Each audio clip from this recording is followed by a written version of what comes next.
Okay, thank you. Good afternoon, everyone. I'd like to call the meeting to order for the Board of Police Commission, December 18th, 2024.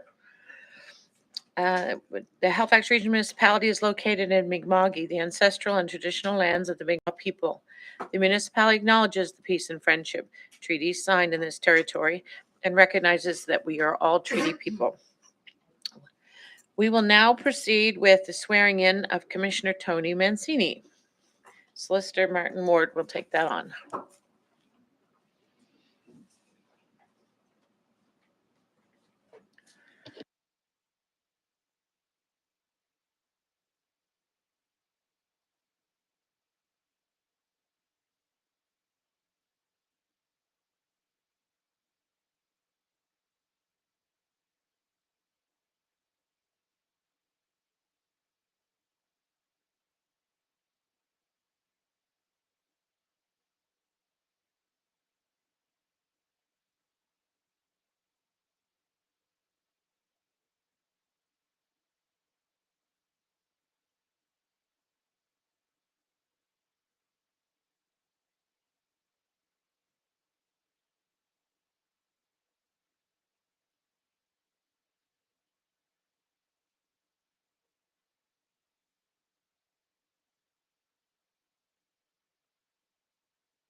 For your pen.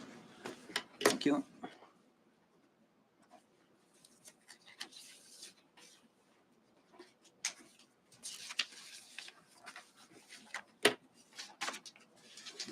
My pleasure to welcome you back as a commissioner of the board. Thank you, Bernie. Appreciate it. Congratulations, Tony, on behalf of the rest of the board. Welcome to our team, and we welcome the input, knowledge, and experience that you've had to do great things here. Thank you, Madam Chair. You sworn in today, now I'll be sworn out. So Quite likely. Are there, as well, I want to just welcome everyone who's in attendance today as well. It's nice to see all those chairs full and some great people doing great things. And this is serious business that we have here today, and look forward to good debate and presentations. So are there any community announcements? Well, let's have approval of the minutes for December 4th, 2024. Is there a moved by Commissioner Giles? Is there seconded by Commissioner Hinch? All in favor, say aye. Aye. Those opposed, nay. Motion's carried. Now we have the approval of the order of business and approval of additions and deletions. Are there any for the for us right now, Madam Clerk? Chair Kent, there are no additions or deletions from the clerk's office. Thank you very much. Are there any from the commissioners? Commissioner Hinch? Go ahead. Am I on? Yes. Okay. I'm looking the green. I'm looking for the green. So due to the fact, Madam Chair, that we have such two probably long, important business to discuss, I'm asking that we defer the updates for this meeting. Okay, is there a seconder? Second. Motion to defer the police updates. We're going to go right, just keep the the agenda moving so we can get into the heart of the matter today. Okay, and all in favor say aye. Those opposed, nay. Motion's carried. Are there any further? Okay. Business arising in the minutes, we have none, and I'll now call for a declaration of conflict of interest. Seeing and hearing none, we'll move forward. Oops. There is consideration of deferred business. There is none. Is there any correspondence today, Madam Clerk? Chair Kent, correspondence was received and circulated for item 10.2.2. Thank you very much. Any petitions or delegations? The clerk's office did not receive any petitions for this meeting. Any members? No, seeing none, we'll move forward. No petitions. Presentations, we have none. The 9.1 information item brought forward, Commissioner O'Malley, update on HRP actions to enhance psychological safety and trauma supports, including consideration of budgetary implications. So we would like to call forward Superintendent Stephanie Johnson just to speak to that for a moment. I had an interest in just hearing a little more information, so thank you, Commissioner O'Malley, for bringing it forward. Yeah. Okay. Good morning, Chair, and through you to the Commission. Thank you very much for having me present today. My name is Stephanie Johnson. I'm a superintendent with Halifax Regional Police in charge of the Administration Division. And the reason for the presentation is following a previous request from the board for this information. A quick introduction of the topics I'll be covering this afternoon will be the background, existing and planned programs and initiatives, employee and family assistance program, our member reintegration program, our wellness specialist and programs, health specialists, our safeguarding program, our critical incident debriefs and assessments, the Rainbow Internal Support Network, employee engagement working group, and additional supports that we have at Halifax Regional Police. This report is brought to the board following a motion passed on December 13th, 2023 in relation to the board's 2024-2025 work plan. The purpose of this report is to provide an update on steps taken by Halifax Regional Police in relation to the enhancement of psychological safety and trauma supports for HRP employees, including consideration of budgetary implications. Over recent years, HRP has taken significant steps to build on its existing health and well-being framework to provide support to all employees in several areas of health and wellness, including psychological safety and trauma support. The health and well-being of our people is a priority for HRP. There are existing and planned programs and initiatives which enhance psychological safety and trauma supports in the workplace, which include employee and family assistance programs, reintegration program, our wellness program specialist, health specialists, our safeguarding program, our critical incident debriefs and assessments, and the Rainbow Internal Support Network. The HRP Employee and Family Assistance Program provides confidential support for employees and their families who are experiencing personal, professional, or health-related challenges, including psychological health. The goal is to provide early intervention and support and encourage employees to seek the assistance they may need. Referrals can be made for any type of challenge the person and/or their family members are experiencing. These can include mental health concerns, traumatic incidents, grief, loss, marital difficulties, and illness. Since the beginning of 2024, the top 3 concerns reported by persons seeing EFAP assistance were mental health, operational difficulties, and traumatic incidents. Prior to 2024, there was 1 permanent EFAP coordinator position, and as part of the 2024-2025 operating budget process, a 2nd position was approved. EFAP coordinator being HRP employees offers the substantial benefit that they understand the unique nature of the policing environment and its challenges. This is also a critical component when assistance is provided to an employee's family member, as the family member may be struggling with their loved one being affected by the policing environment, even though they themselves are not directly involved in it. The responsibilities of an EFAP coordinator include the delivery of internal training in specialist trauma-informed subject areas, including applied suicide intervention, critical incident stress management, CIS debriefing, strategic resiliency. These types of crisis intervention are acute emergency mental health interventions, sometimes referred to as emotional first aid, which require this specialized training. The EFAP coordinator also delivers an overview of the program to the police science program cadet class, so they are aware of the supports in place prior to being hired as a police officer. To better support HRP employees and the EFAP coordinators, peer referral agents have been trained to respond to the needs of employees requiring assistance. Currently, there are over 300 peer referral agents who volunteer their time, who are, pardon me? Did I say 300? Sorry. Thanks for that.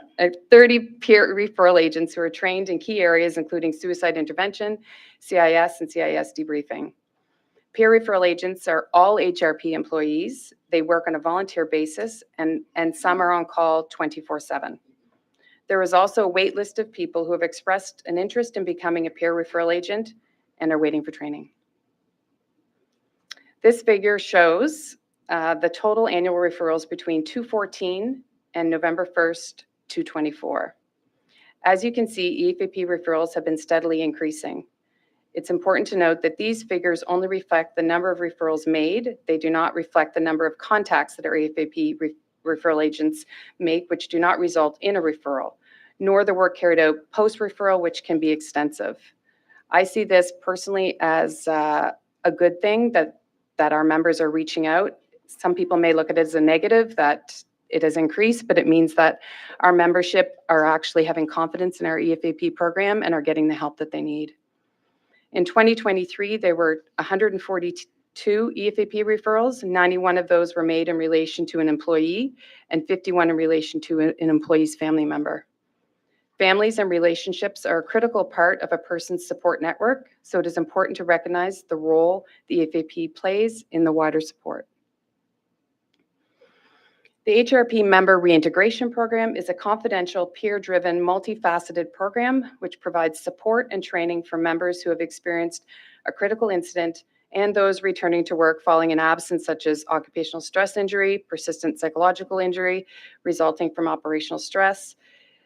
It may also be somebody coming back from mat leave from a long period of time. So returning to work after a long-term absence can be overwhelming, and members may need assistance with building their confidence and skills to ensure readiness to resume their regular duties. The reintegration program is designed to support a member's specific needs. Members can self-referral, or they can be referred by another person, such as their supervisor, coworker, health specialist, the wellness specialist, or the EFAP coordinator. The reintegration program officially launched in the fall of 2022. Since then, 45 people have participated in the program. The reintegration program is staffed right now by a full-time reintegration coordinator and supported by a team of volunteers. Edmonton Police Service, which was the first police agency in Canada to implement a reintegration program, delivered the training to the first group of HRP volunteers in May of 2022. HRP has since developed, implemented, and facilitated and delivered our own reintegration program training course. The training is designed to provide employees with the knowledge and skills necessary to become a peer support reintegration program team leader. The demand for this training is high. It was delivered to 22 employees in May of 2024, from which 12 more volunteers were selected, including 3 from the Integrated Emergency Services, IES, which includes the frontline positions of emergency response communicators. The member reintegration program is now being introduced to all new employees. The HRP Wellness Program Specialist is the next thing I'm going to discuss, is responsible for implementing a health and wellness program across HRP through education, training, prevention, intervention, and recovery strategies, which focus on holistic lifestyle approaches to health and wellness. The position employs a comprehensive approach to the development and implementation of initiatives and programs that encompass psychological, physical, ergonomic, and emotional components, with the objective of empowering and motivating employees to make positive personal choices that improve their overall health and well-being. Where employees have experienced occupational stress injuries, need accommodations, or are returning to work, the Wellness Program Specialist is a collaborative partner in identifying and implementing the required support to help the individual. The Wellness Specialist Program is consulted as a subject matter expert when relevant policies and procedures are developed, and is often called upon quite often. An initiative identified by the Wellness Specialist that could assist the health and well-being of HRP members is the Early Intervention Program. Early intervention is designed to intervene where there are early signs of psychological struggle for an employee, where otherwise they might be missed. The wellness specialist has worked tirelessly to research the program, analyze its capabilities, and fit with HRP programs and operations and raise awareness. How the early intervention program works is that HRP would determine the threshold parameters for the program, track certain variables such as call types, attendance, overtime, and sickness. And once the early intervention threshold is triggered, the wellness program specialist would review the case and may suggest an intervention. The benefits of this program have been recognized by HRP, and the HRM IT Business System 2025-2026 capital budget includes a request for the software which is necessary to enable the early intervention program. The approximate cost is estimated at $66,000 for the first year and then $31,000 annually thereafter. These will be funded from the HRM IT budget. This request will move forward within the budget process for consideration by Regional Council. If the request is approved, HRP will move the project forward in partnership with HRM IT in 2025. It is not possible to predict with precision the savings this program would realize, but when compared against the salary range of a full-time constable, it would only need to divert one officer being on leave of absence for a few months each year to pay for itself. The HRP health specialists are responsible for delivering effective case management services to support the reintegration of ill or injured employees back into the workplace. They act as a coordinator in facilitating the return to work, liaison with Nova Scotia Workers' Compensation Board, as well as support services for employees who stay at work during their recovery. The health specialist will work with the reintegration coordinator, the wellness program specialist, the EFAP coordinator, and any other support services they deem necessary to support and facilitate the employee's full return to the workplace. As with the reintegration program, there is no one-size-fits-all solution, so they work to develop a plan tailored to the individual employee. At this time, we have 2 full-time permanent health specialists at Halifax Regional Police. The second position was introduced in late 2021 and created more capacity to deal with our members that were off. Just a second here. So this graph shows the total number of HRP members on long-term leave or modified duties between 2014 and July 2024. In 2014, psychological injury coverage was introduced in Nova Scotia under the WCB. There was further change in 2018 when presumptive psychological injury coverage was introduced, whereby emergency services first responders who suffer a psychological injury are presumed to have incurred the injury due to their work. This was a recognition that they are at a higher risk of such injury than the general population. On September 1st, 2024, the law changed to include gradual onset psychological injury under the WCB process. A work-related gradual onset psychological injury is caused by repeated significant stressors at work.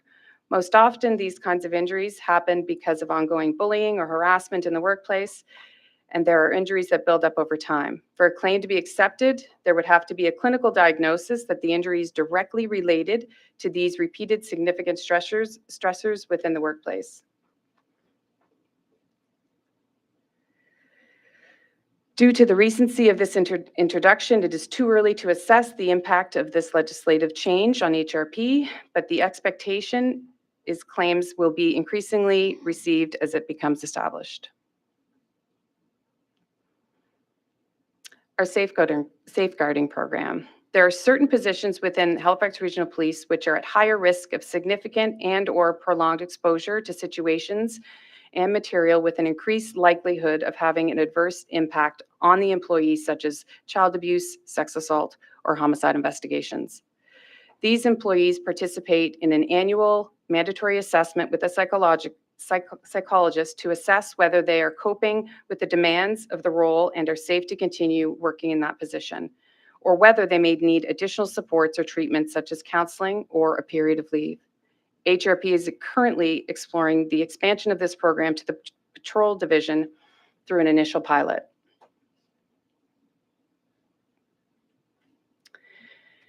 Critical incident debriefs and assessments. So this is where there has been an incident of particularly traumatic nature. The EFAP coordinator will arrange for a debrief to be held with the employees exposed to that trauma, either individually or as part of a group. Participation is voluntary but strongly encouraged. During the debrief, the EFAP coordinator will assist with the participants in normalizing their feelings they are experiencing and help them understand potential reactions they may feel and experience, as well as educate them on available resources and supports if they do not experience such reactions.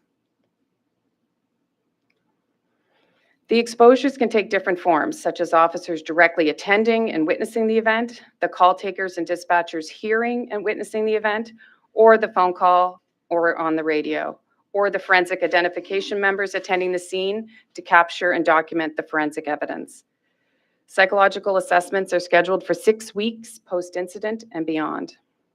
If the psychologist identifies that an employee has significantly been impacted by the incident, the health specialist and the wellness program specialist will connect with the employee regarding further support and assistance. The Rainbow Internal Support Network, RISN. This is an employee-led confidential support group, which was established to support employees who identify as 2SLGBTQIA+. The need for such a group was identified by several employees, including the HRP diversity officer, who went on to work on its design, development, and implementation. With the full support of the HRPA, Chief McLean, and other members of the HRP management team, the RISN was formalized in 2023. Since then, the RISN has supported employees in several ways, providing advice, support on relevant issues in both their personal and professional lives, whether they involve the employee directly or someone they care about, or where the employee is just looking for some general information.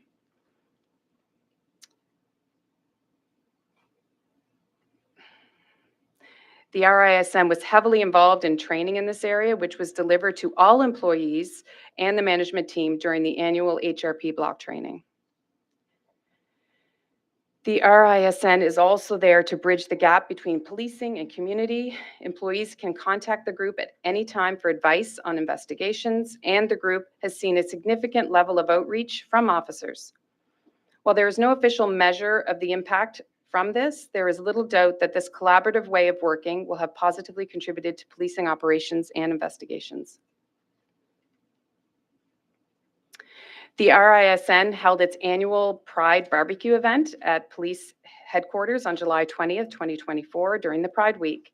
The event was for HRP employees plus their family and friends to allow them to celebrate Pride and feel included.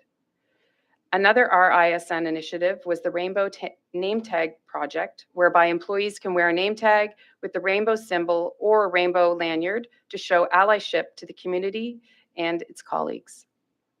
The creation and implementation of the RISN should be recognized as an enormous step for HRP, where employees' psychological safety can be impacted if they feel they don't fit in with the majority.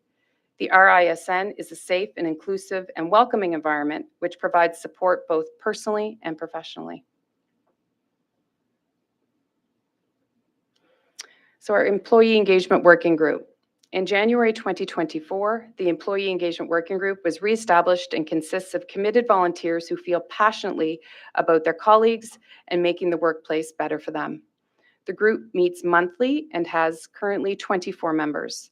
Following the results of the 2024 Employee Engagement Survey, 3 key areas of focus were identified, and subcommittees were established to look at internal communication, personal development, workplace culture, well-being, and environment. All 3 subcommittees' focus areas involve intertwined elements that both individually and collectively contribute to psychological safety. Through the internal communication subcommittees and the HRP Public Relations and Corporate Communications team, HRP recently launched a bi-weekly communication designed to provide regular organizational and operational updates such as staffing moves, hires, and departures, While some information is currently delivered in alternate ways, this communication will consolidate it, streamline the process, and provide a mechanism available to all employees to both receive and deliver information in a regular and timely manner.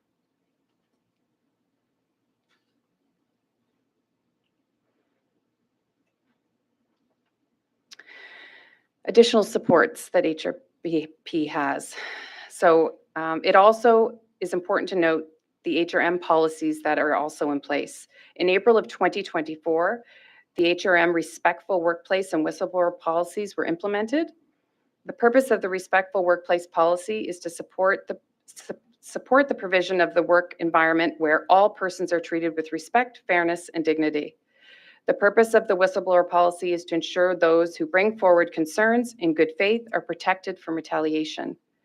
Taken together, these contribute significantly towards employees feeling psychologically safe in the workplace. The policies are directed in increasing respectful interactions, opportunities for employees to have meaningful dialogue and intervention, and reduce workplace conflicts. There is also an HRM employee family assistance program. Full-time HRP employees who are non-union, NSGU or CUPE, are eligible to seek assistance from the HRM EFAP program. Similar to the HRP EFAP, it offers confidential, short-term counseling, advisory, and information services designed to encourage employees and their family members to voluntarily seek assistance with issues that may impact their well-being. In the 2023-2024 budget process, HRP requested 2 new positions, a psychologist and an occupational health nurse. These positions were approved and transferred to HRM Human Resources to create the HRM positions of Director of Employee Wellbeing and Occupational Health Practitioner. The Director of Employee Wellbeing is focusing on foundational work by completing a current state assessment of the Corporate Occupational Health and Safety Program and an audit of existing policies and practices to understand gaps and opportunities and where HRM is in terms of psychological healthy workplace, compared against the national standard. This work is underway, but is complex and long-term. The occupational health practitioner has recently been hired and will be working with all business units to support management from both a frontline and preventative perspective. HRP recognizes the benefits of these new positions and is committed to a collaborative partnership for the benefit of all employees. It is felt that HRP would still benefit from an in-house psychologist, including that they would complete all psychological assessments during hiring process for both new and experienced police officers. Rather than this process being contracted out, they could assist also with our safeguarding program. The position would also be readily available for advice to existing health and wellness teams and liaison with other treatment providers, thereby reducing potential delays in the return to work or recovery process. This will be a potential consideration in future budgetary discussions.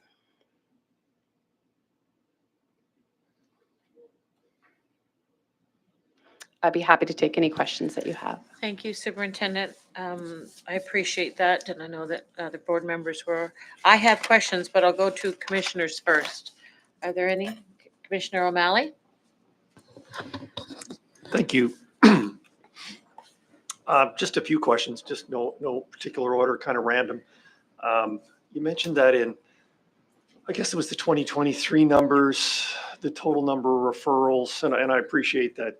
Is that the number of like actively managed cases that are kind of going on, being supported? Is that what that number kind of refers to? So the number of referrals, those Yeah. are numbers where our EFAP coordinator would have connected with a provider and assisted in the provider providing, like getting them a counseling appointment, Okay.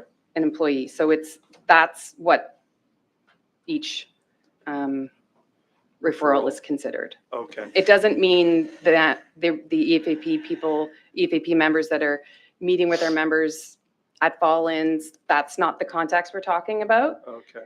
There's a It's touch point, yeah, help facilitate maybe, or possibly actually do follow-up work and work with somebody correct. as This well. is actually the Okay. referral to a professional provider. Oh, okay.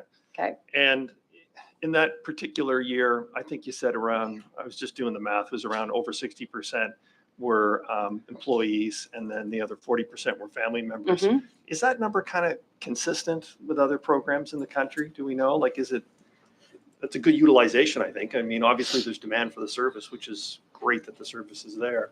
Yeah. Is that a high number, the 60-40 split? Is that kind of consistent, or? I would say it's consistent, but I don't know. I'd have to look into that with you. Okay. But in speaking to policing colleagues, like Yeah. a lot of family members do utilize Right.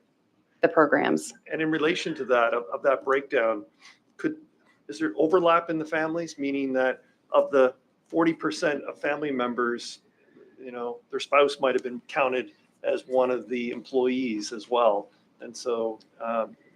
I think they're all individual. All individual?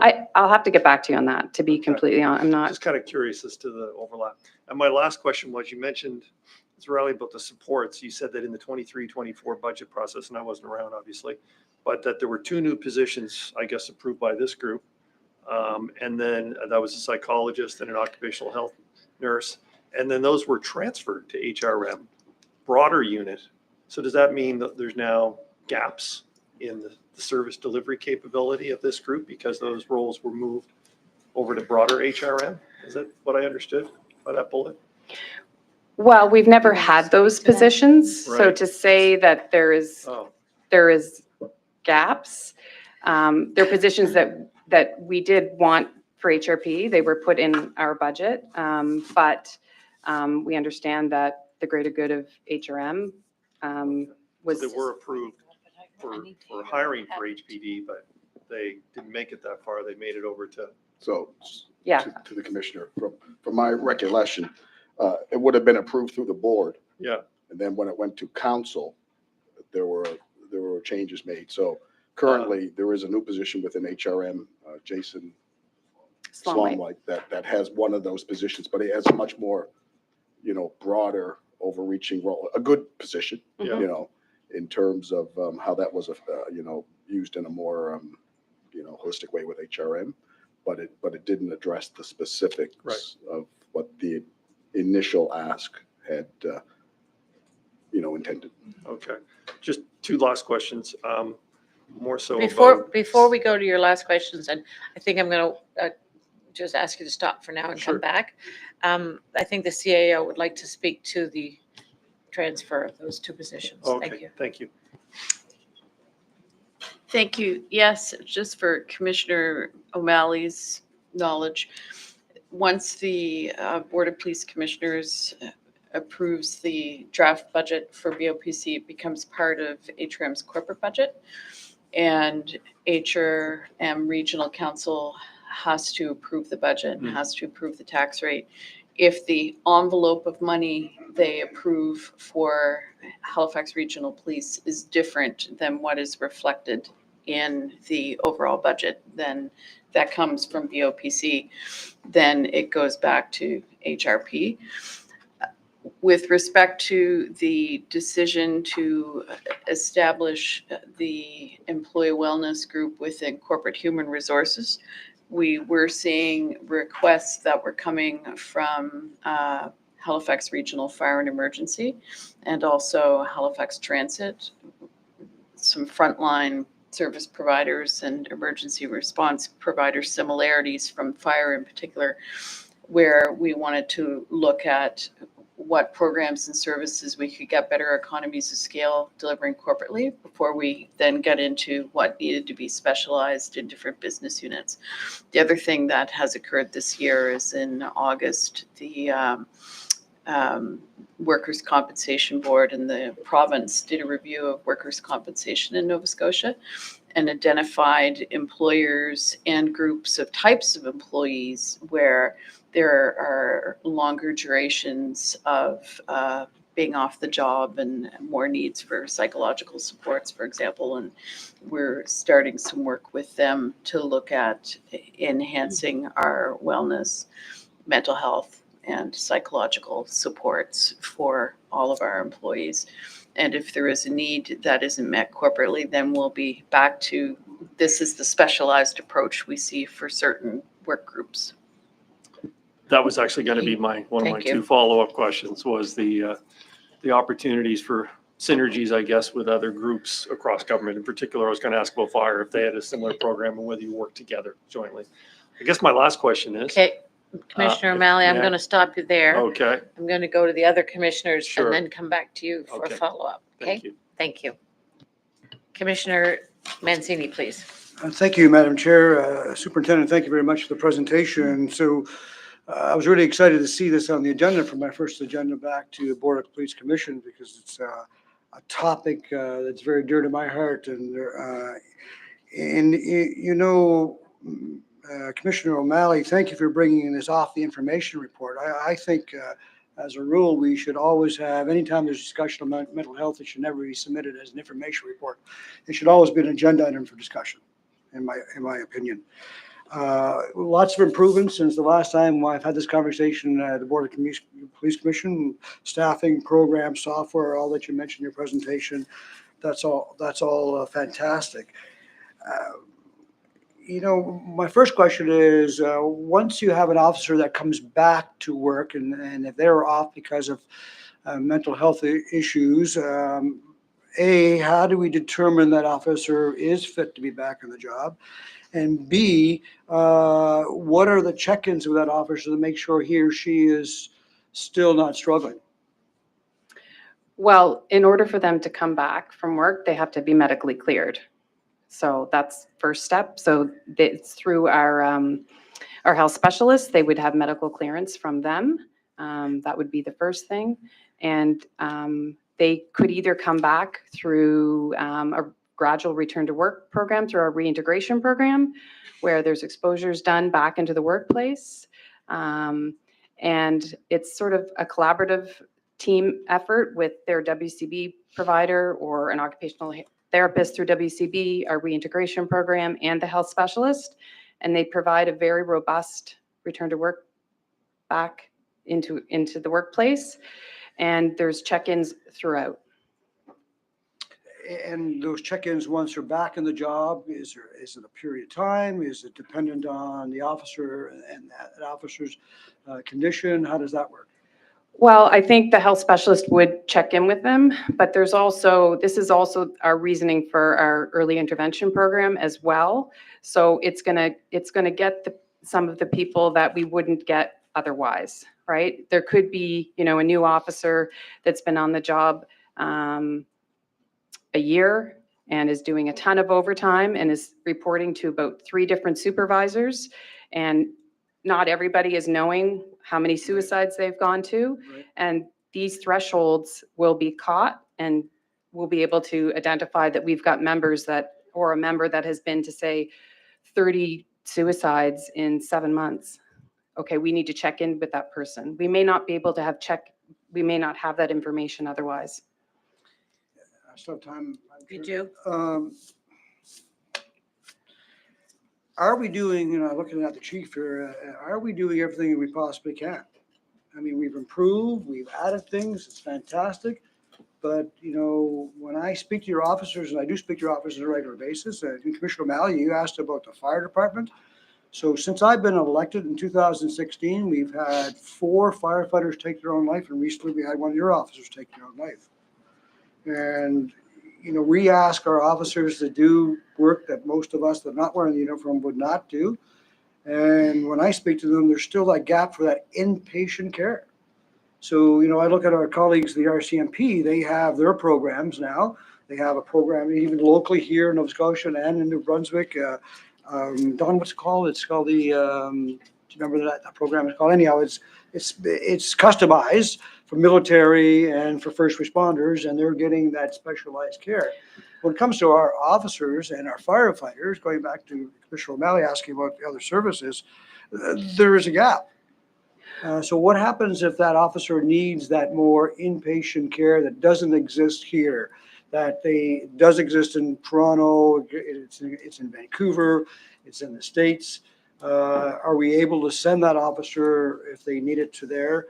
How quickly can they get that work, and who pays for it? Through you, Chair.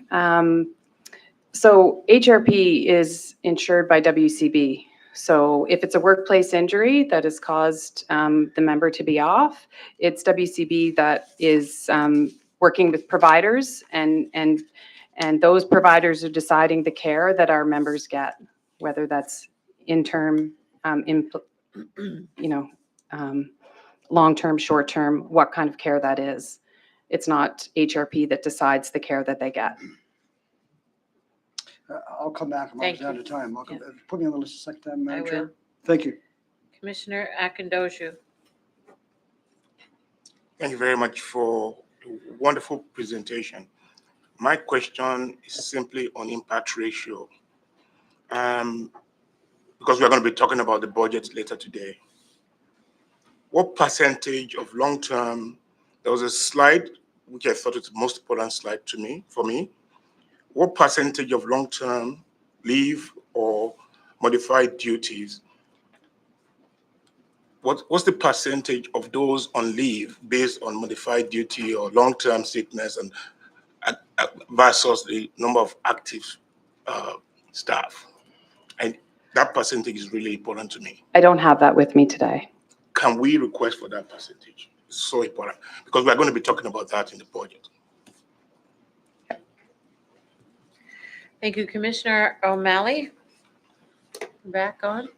Thank you. I did leave the mic on, by the way. It was a question more so on the family support side. So, such an important part of supporting the members, supporting all the family. And I was just kind of curious about the partnerships that might be in place. I see the other supports, they're more so HRM related support mechanisms. Are there partnerships with other areas of, the health community to help family members who, you can potentially help and direct and provide support and assistance to? Our EFAP group has a network of providers that they deal with to deal with family issues, children with ADHD, all of those kinds of things, depression, eating disorders. They have all of those kinds of providers on speed dial, really. So we can get that kind of care for our members and our family members quite quickly. Great, thank you. I knew it was probably there. I just didn't see it in that list on the bottom. Thank you for that. Thank you. Commissioner Mancini. Thank you, Madam Chair. Superintendent Johnson, I just wanted to follow up on your last statement. You said WCB decides what care your officers get, not HRP. Let's also be perfectly honest, WCB is new to dealing with first responders. They're very new and they're learning as we go along. And I'm suggesting by talking to your officers that there is a gap there. There's a gap for that, the quickness when they need that inpatient customized care. I know we have folks from the justice here. There's a gap with the province and things should be connected to provincially the healthcare, but there is that gap. And so there's no question here, but I raised that flag. As the CIA knows and some of my council colleagues know, I have a motion that staff are now working at from via regional council to provide mental health support, create an actual fund so that when an officer, when a firefighter, when a 911 operator needs that most inpatient care, and it doesn't exist here, until we have something like RCMP has, we need that. So I just raised that flag. I'm glad that Commissioner O'Malley brought it up, and I'll continue to bring it up. It'll be interesting when we have conversation about budget on this path. My concern is that I have a cop that shows up in my house that's back on the job that maybe shouldn't be back on the job. My concern is I get a phone call and said, you know what, another officer has taken his or her life. That's my concern. We ask our officers to do the job that they do, and things that we won't do. The one thing we should do as a municipality and as a Board of Police Commission is to make sure we have our officers back. And right now, we do to a certain extent, but there is that missing piece. So I just share that with my colleagues. Thank you. Thank you for that. Thank you, commissioners. Not seeing any further, so I'm going to add in a couple for me. Thank you very much for this. I appreciate it. I was the originator of the request to bring it forward because I do think we all need to be fully aware and have the opportunity to drill in a little bit. It's news to me, for instance, that we approved here the two positions that were later kept within the budget. And I want to revisit that a little bit because Madam CAO, I'm not sure I followed the whole answer. What I need to know in these kinds of positions, are we seeing our members of HRP utilizing the human resource roles that the municipality has? Are we seeing them actually taking advantage of it? Because there's always been this space of staying within the service. Now we've got members now we have programs that are housed within HRM. Even when I look at, and I think about the whistleblower one, that's new policy, new space. Are HRP members utilizing that? Because that's a very real and important piece to have. I have a question around the referral agents. So this is that you can have other people referring people. And does that work for people? Like, is this a kind of a situation where they see someone that has what they believe to be a need and they refer them? Can they refer them without their knowledge? How does that work? It's all confidential. It's all confidential, So but with our reintegration program and with our EFAP program, Mhm. that would be confidential. Okay. And you noted that there are people waiting to be part of it, but waiting for the training. Is there a delay on that training, or is that and is it a case where you have what you think is enough of those roles and that you don't need more?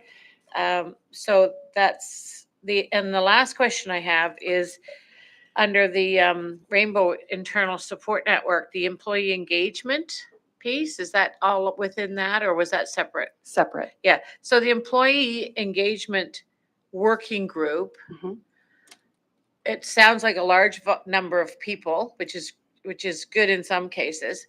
Does that working group, does that reflect everyone from the beat members right up to It the actually administration? does. We did a call out amongst the organization and asked every single, an email went out to everybody and anyone was allowed to So you apply saw a to be. large spectrum of There is quite a large representative of the Yep, both service. civilians, sworn, diverse members. It's a vast number of people within the organization, good. not just sworn members, not just people of rank. Yeah, good. I'm pleased to hear that. So I'm going to leave it here with the CAO and maybe the chief or whoever can answer my question around the two positions that were directed towards police, but then they got moved over, and whether or not our members are utilizing it. I can take that. Okay. And I'll also speak to your question about the utilization of corporate Yes. resources too.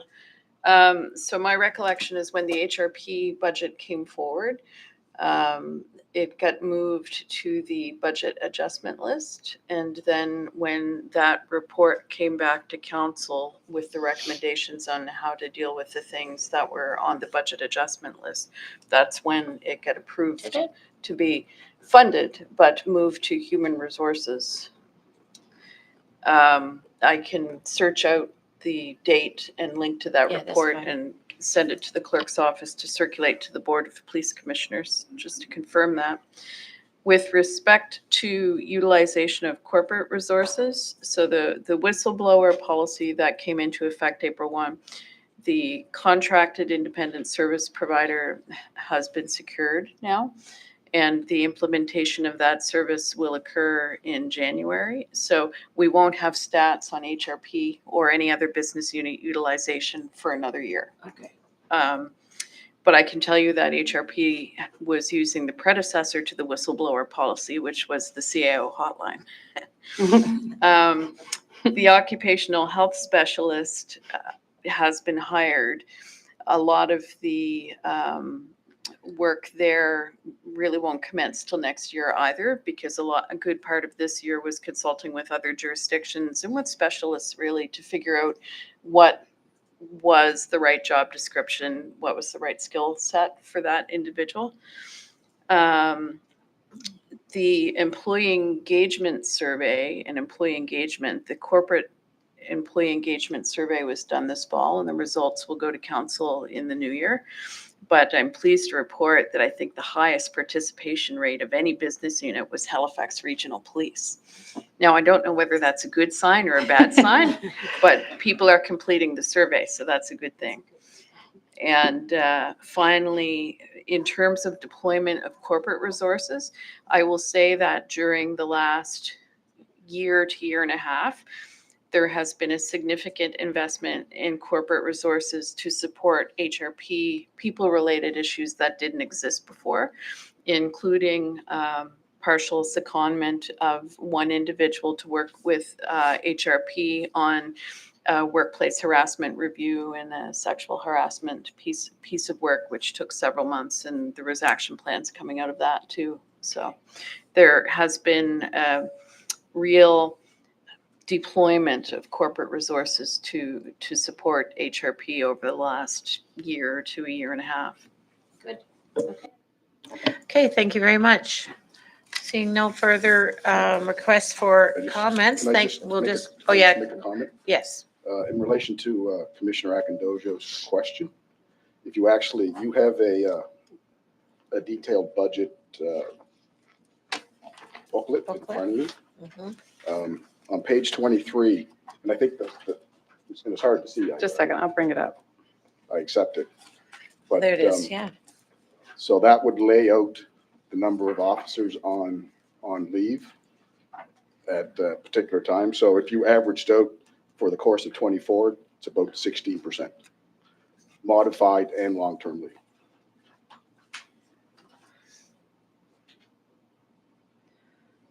Okay.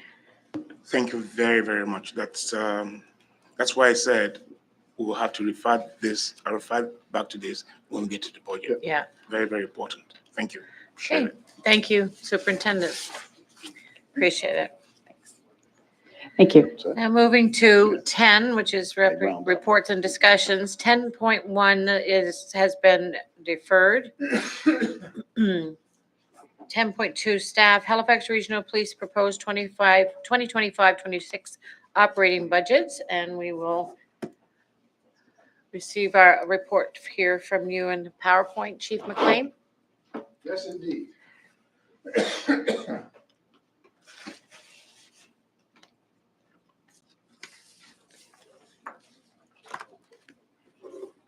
Which one do I need to hit? This one.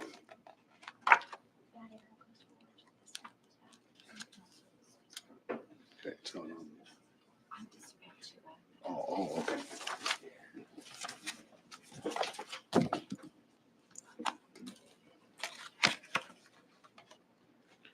Good afternoon, everyone. My thanks to Superintendent Johnson for that report. And there will be a lot of information, obviously, that sort of actually is repetitive in terms of what she had said. And so I won't dwell on much of that. But I also know that, a lot of what I say will be repetitive to when I last spoke here, which was 2 weeks ago, obviously with some more detail. But I also recognize this is Commissioner Mancini's first kick at this can. So we'll endeavor to get into, obviously the meat of the matter, I guess, for lack of a better word. So this outlines our proposed operating budget for the upcoming year. From a background perspective, again, this is information you already know. Our mission is working together to make our community safe. The HRP areas of policing jurisdiction from a patrol perspective are the rural areas of HRM, which are represented by the yellow HE, which is east, Dartmouth Central, HC, which is downtown, and H West, which takes out Bedford and the surrounding areas, including the Sambro Loop. That's our 3 patrol divisions. We do have a unique policing model that everyone in here knows and has heard several times. Ourselves and the Halifax Regional District of the RCMP are our partners in policing. We have a number of integrated units where HRP and RCMP work together. Most specifically, the one most, that's most known in terms of our Criminal Investigation Division, CID, which is responsible for the entirety of HRM. There's also work in the court section and SOT services in a few other places. From a year in review perspective, that would actually be a picture of our current police science program class that's in there working diligently. As I look going forward, a big thing for us in the last year was our senior leadership team transition and our stabilization. Obviously, you named the chief. I stood here before you this time last year as the interim acting chief. Now I am the named chief that was back in August. Recently held promotion ceremonies for my deputies and superintendents, a few who are here today. Obviously, that was a very important piece of stabilizing our organization. I won't speak much on the member reintegration program because I believe Superintendent Johnson did great work on that, but that was obviously very important to us. The important piece of that is that all new sworn members, as well as our emergency response coordinators, are included within that program. And to speak to, and I'll take the opportunity now to speak to Commissioner Mancini's question in terms of, I don't know if we'll ever say, are you doing everything you possibly can? Because I don't know. I don't really know what that ceiling is in terms of, at the end of the day. I think we all recognize that's something we always want to do better when we're talking about health. And in terms of, so I think certainly from my perspective and certainly from the teams, I think we acknowledge your comments and appreciate them because I think they're actually very important. I think we've done a very good job over the last number of years of addressing, specific areas, but that is one of those continuum matters, I think, where the continuum will always be stretched to the point that it's never at the end. It'll always be a journey more so than a destination. The police science program, which is currently underway. We have a class of 23 that's in there that will graduate in June. And as well, our current class, our current recruit process, which is open right now until January 10th. And that was the big piece from last year's piece is running successive classes to speak to our staffing plan over the next 5 years. The Employee Engagement Working Group, again, Stephanie spoke of that at length. The Chiefs Recognition Board, which is part of that, which speaks to the ability of recognizing our members in a timely fashion. We've revamped that significantly. So that's very important.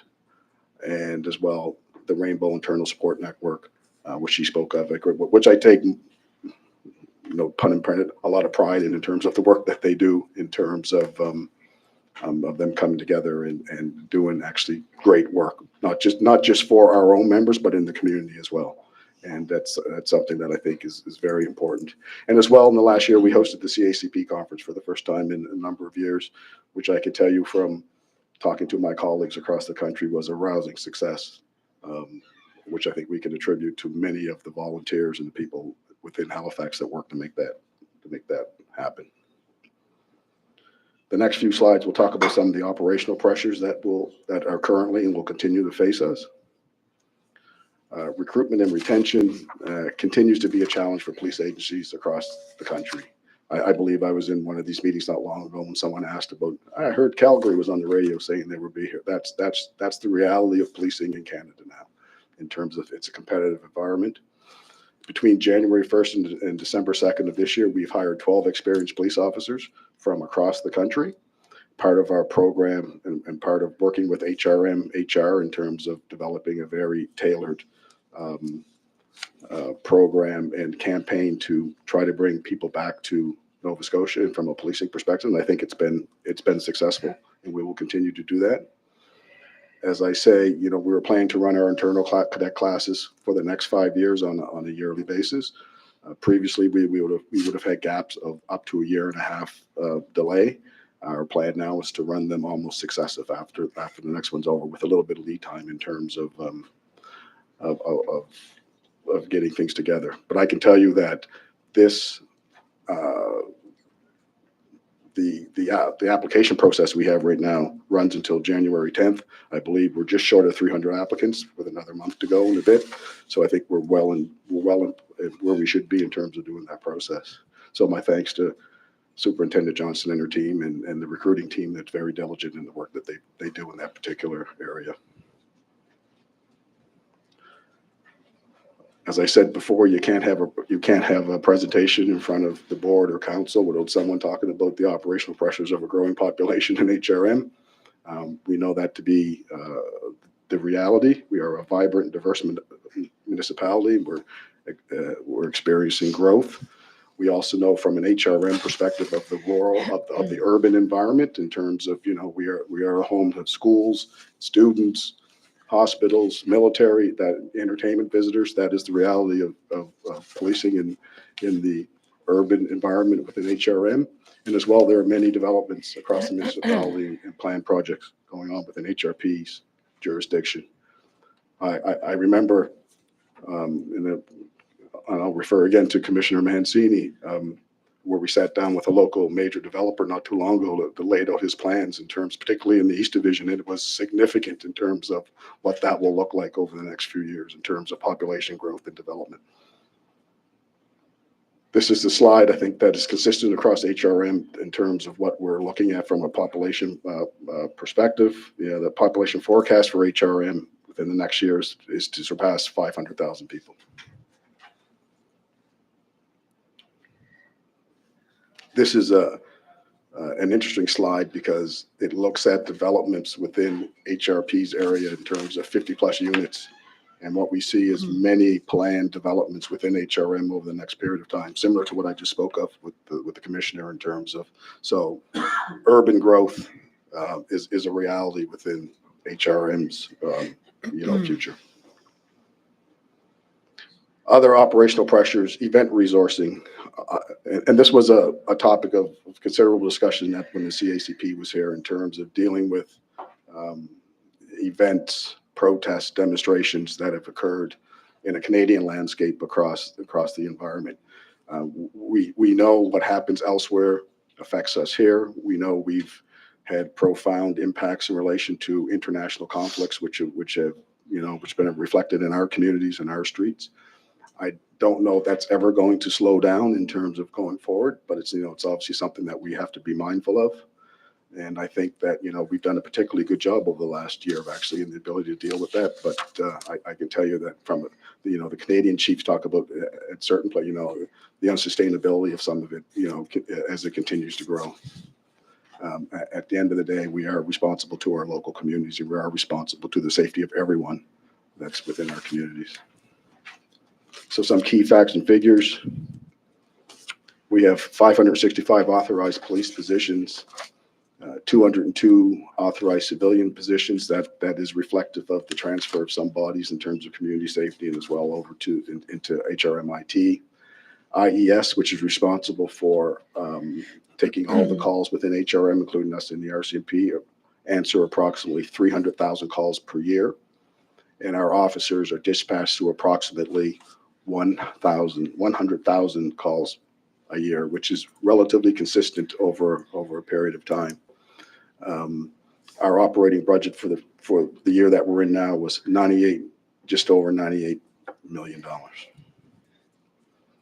So how that reflects some of my priorities going into the next year, and again, this will be reflecting a lot which you've already heard today. Recruitment and retention, that's a key priority with me in terms of our organization. I think because it reflects on so many of those other things: a healthy and engaged workforce, community trust, certainly mental health of our members. Those things are all intertwined. A healthy, engaged workforce. Stephanie, we spoke about a lot of the initiatives that we have ongoing, the employee working group, the Chiefs Recognition Board. Those things are all in play. We are currently in a collective agreement year with HRPA. So we are currently negotiating a new contract. Operational readiness. which to me talks about, a properly trained and readily deployable workforce, but also one that's properly equipped to do the job that we expect them to do in a safe manner. Community trust and partnerships, which is always important, and continuous improvement, enhanced transparency and accountability, I think, which is a big piece when we talk about some of our body-worn camera and the DEMS project, that's what that speaks to. And Wortley report implementation, and specifically a focus on race-based data in the next oncoming year. So the year ahead, consecutive police science program cadet classes. We will have and we'll probably come back to this board at some point with a staffing plan that will probably lay out what things will look like over the next 5 years, recognizing you can only anticipate to some degree, but I think we can, we can plan from a staffing perspective, laid next to growth, laid next to our capacity to hire, which is also very important. So I think, all those things come together. So we'll have a staffing plan, which will be built around consecutive police science programs. Implement an early intervention program, which Superintendent Johnson spoke of. Also, one of the things that we're looking for, and and is included within our budget submission through HRM, was implement a real-time on-demand interpretation services to serve our diverse communities and frontline members. We know as Halifax grows and language barriers become significant, the ability to, what I was able to do 25 years ago on the street in terms of calling something like this is not a reality anymore. We need real-time on-demand interpretation services so that people can communicate in a timely fashion. And again, as I mentioned earlier, working towards a race-based data collection framework in line with the Wortley report recommendations.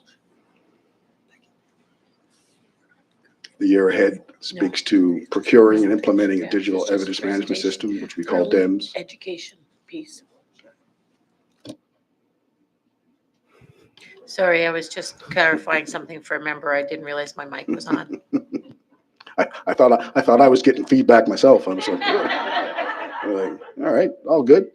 So procure and implementing a DEMS management system, body-worn cameras, in-car cameras, a focus, again, an ongoing focus and commitment to employee engagement and the employee engagement working group.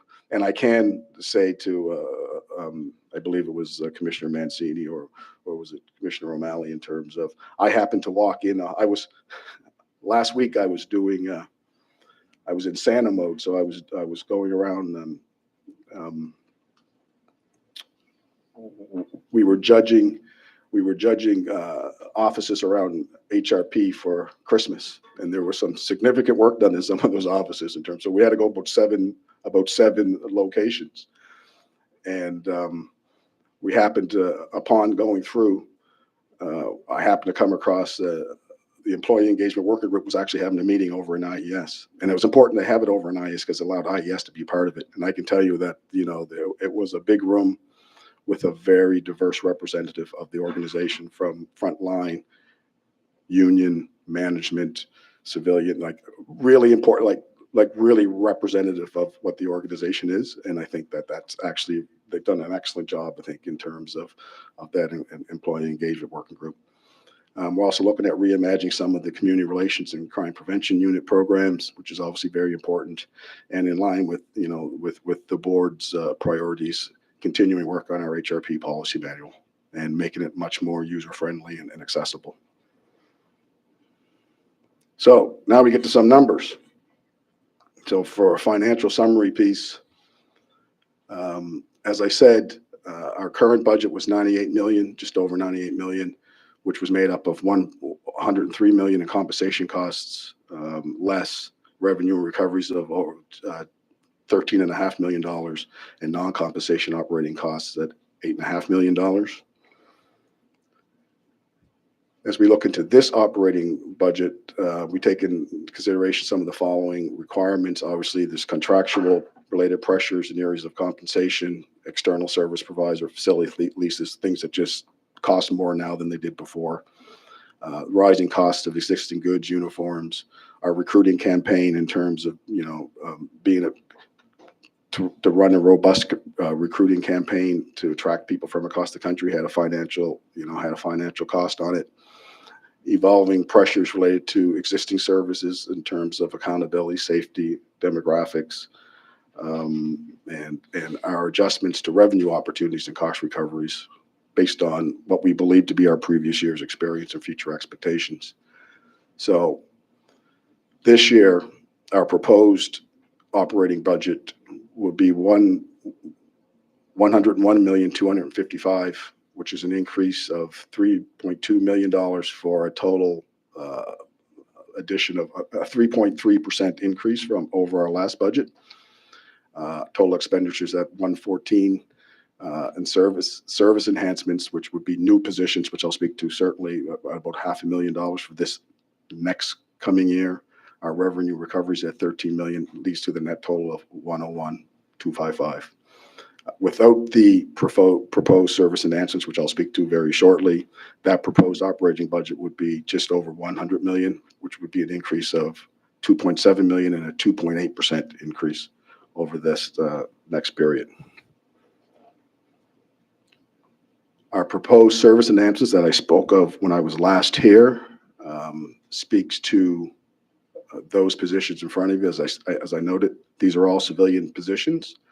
I believe we are in a good position to hire uniform positions over the next, certainly over the next year, part by positions I already have approved in the budget. And for that total operating cost of 462,000, broken down by percentage, 37% of that would be dealing with victim service. And I'll speak to this more holistically in a few minutes. Our culture and support manager would represent 16% of that costs, a forensic media specialist at 9.7%, an auditor at 10%, a quartermaster position at 14%, and an AA position for the police science program at 12%. And these are the costs that are reflected here. And I believe many of those costs, and maybe Greg would maybe prorated over a year's period in terms of recognizing that they wouldn't all be hired on April 1st.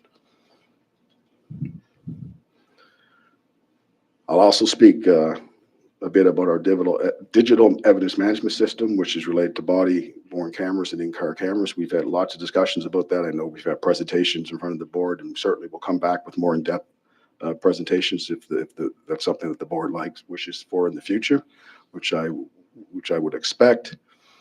So our proposed operating budget within the HRM envelope includes costs allocated to the procurement and operation of DEMS, body-worn cameras and in-car cameras and associated staffing requirements for the next year.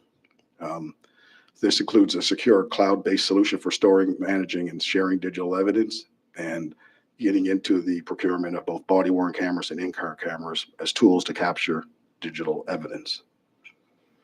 As we know, body-worn cameras and DEMS are increasingly being adopted by Canadian policing agencies in recent years, including our partners here at the RCMP, who I think will be going online locally very shortly, and I'm sure will probably come up in their presentation. And it will aid in our ability to provide increased transparency and accountability, and will aid in several areas, including criminal, non-criminal investigations, prosecutions, complaints, and training. And really, at the end of the day, it's basically the avenue that Canadian policing is going in terms of across the country. And will also enable, and this is an important piece, enable electronic sharing of digital evidence with the public and partner agencies, creating significant operational efficiencies. So for instance, currently, if we were and just about every call we go to now has some piece of digital evidence related to it in terms of whether there's camera systems there or something. So it requires getting a copy of that camera system, getting a USB and going and getting it, bringing it back and transferring it over, putting it in a compatible. DEMS allows you actually to provide a link that can go straight through back and forth that cuts down a lot of that. As well, we are also in talks with the Nova Scotia Prosecution Service in terms of bringing on our digital evidence, which would be a great advancement in terms of the prosecution of criminal offenses going forward. So going forward, looking at the landscape of where we're at, and the good thing about where we're at in this position is body-worn cameras are well established across the Canadian landscape now. the RCMP have been very graceful in terms of providing us with all of their information and data going forward, which helps us inform our decisions that we make. So we talk about 600 DEMS licenses, 425 body-worn cameras, 120 in-car cameras, and from a staffing perspective, 1 DEMS supervisor and 9 DEMS clerks. Redaction is a very important piece of a body-worn camera platform, the ability to take out what needs to be taken out. And this, again, will see us aligned with our RCMP partners. For a 5-year estimate in terms of, so we're talking roughly an annual cost going forward in the future, not in the next budget year, but forecasting out for the next number of years. You'll have the numbers in front of you in terms of, so both staffing and both procurement of equipment will be a 5-year estimate of around $11 million. Again, those are estimated costs. You can't say exactly, but that is the reality of what, the system will cost going forward into the future, with a significant piece of that being the actual annual cost related to equipment, but also the staffing piece that is also important. So staffing for the next year, as we, and I'll have the next slide will speak a bit of a plan at what it looks like, but the equipment, software, and services over for 25-26 are around just under $500,000. The next year will jump up to over $2 million in terms of actually getting the equipment, getting it in place, and getting it up and running. Staffing, as we put staffing in place, you have to have staffing in place before you can run your systems. Staffing of over 400,000 next year, and then almost up to $1 million the year after. So the totals are down there at the bottom, and you have all this information in your budget packages. So in terms of, you need to look at it more closely. So from a timeline, an estimated timeline perspective, we look at, in this next budget year, we look at a digital evidence management supervisor being hired. We've already have the support of HRMIT in terms of project management, which is actually very good. We get into hiring half our clerks within the next budget year, and the next chunk of them almost at the end of our next budget, about a year out from now. And our DEMS has to be implemented first, because that actually is the foundation of the system. And then our in-car cameras probably about a year from now, and then body-worn camera up and running in about March of the following year. Again, all this information is included within your packages. From the service enhancement piece, I spoke about the positions, victim services caseworker, which is 2 positions, and I'll speak to them more individually now in terms of what it speaks to as where it falls in place with my priorities as well as your own priorities. So victim services caseworker, cost of proposed positions in 25-26 would be $172,000. The percentage of the total proposed service enhancements is 37%. It speaks to my priorities of community trust and partnerships and continuous improvement. It speaks to HRP strategic priorities of crime reduction, improved quality of life, safe communities, and effective innovative service. And I believe it speaks to the board's strategic pillars around evolving police response in critical areas. What we're talking about is 2 additional positions within victim services assigned to domestic violence. One is a second case coordinator. We have one currently, and another is an offender navigator, which is an upstream model working with offenders to connect with supports and prevent reoffending. We've had a temporary position in place since 2019. That's been partially funded through provincial grants, but that is set to end at a particular point, and I think it's an important piece that we need to continue. And it will significantly enhance our capacity to deal with incidents of domestic violence. As you look at this particular, and this is also in your package. As you look at the total files involving domestic violence report to Halifax Regional Police, you will actually see that the number has actually gone down over a period of time. And what I would suggest to you is that domestic violence is one of those, it clearly is an iceberg. What we see is not what occurs. We start to see a dip around times, around COVID in those particular areas. And I think there are lots of reasons for that, but I don't think it's because there's less domestic violence now. I think there's, the province that we say in terms of the epidemic, I think we recognize that that is an important piece that I think we have to be prepared for.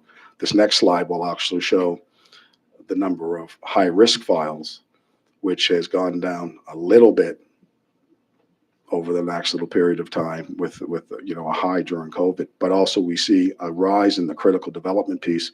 And critical development piece are those files which had been previously considered to be high risk, which have been dealt with, and then a second incident has occurred, which put it back into the high risk category again. So we see those are rising. So what we're talking about here is, we're talking about reoffending and that type of.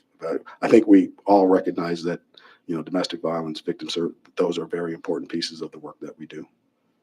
And it's not ever really going to be reflected in statistical analysis because it's not going to be reflective of the reality of what actually happens.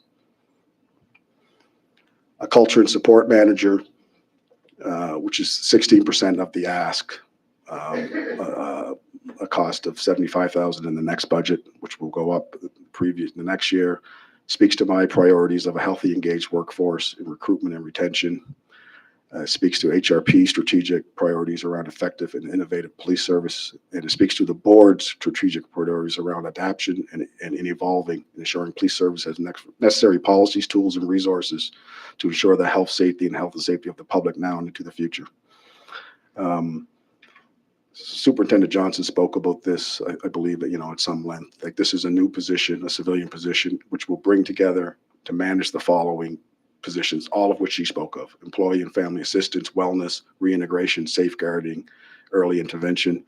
We're at the time where these are not disparate systems that should be run. They need to be run in a coordinated fashion. What we see, I believe, is in terms of she spoke about HRM's IT business plan, capital plan for an early intervention program. So those who are on council, when you see that capital come through, say yes. And but more importantly, I think what it does, it allows our inspector that's actually in human resources to focus on those things that are actually their bailiwick, in terms of focusing on the police science program and focusing on training and allowing someone with an expertise to focus on those areas, which we all have agreed, I believe, are vitally important to the health and wellness of our members. You've already seen this slide, so I don't need to go into it anymore. But in terms of referrals,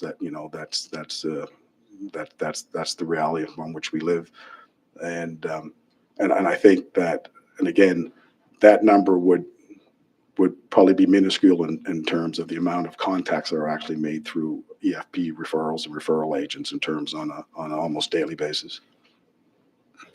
The next position is a forensic media specialist, which, again, a civilian position, represents 9.7% of our total proposed service enhancements, speaks to my priorities of operational readiness and continuous improvement, speaks to HRP's priorities of effective and innovative police service, and it speaks to the board's strategic priorities around evolving police response in critical areas.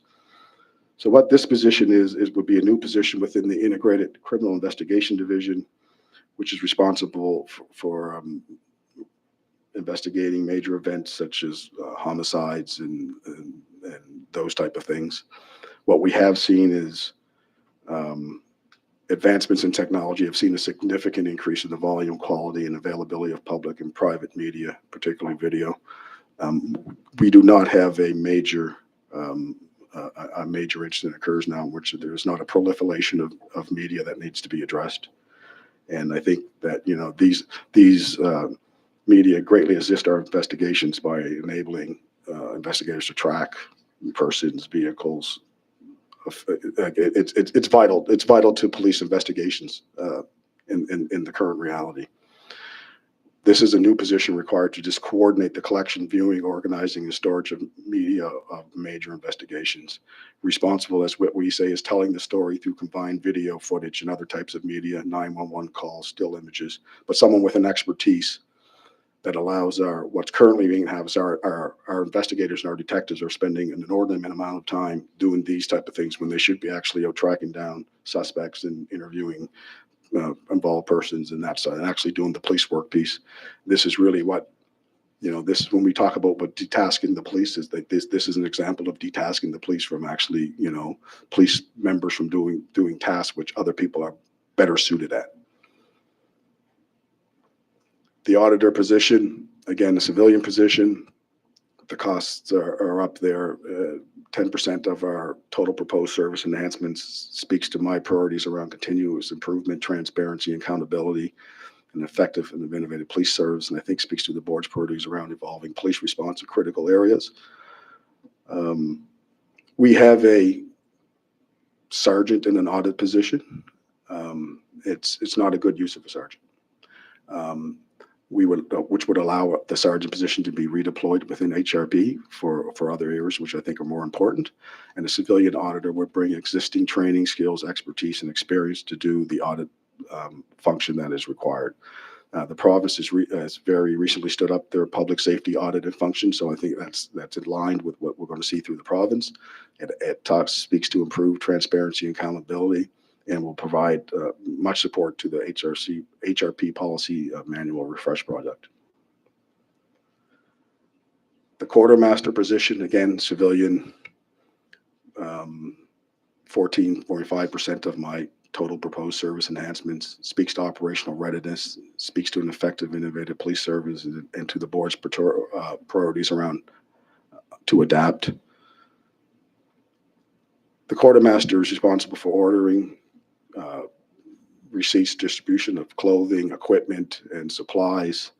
We've had one person in that position for as long as I can remember, going back to when I first started in policing. The job has outgrown the capacity of one person. In fact, for the last number of years, we've had police officers or people that are off or in different capacities actually working to help out that particular reality.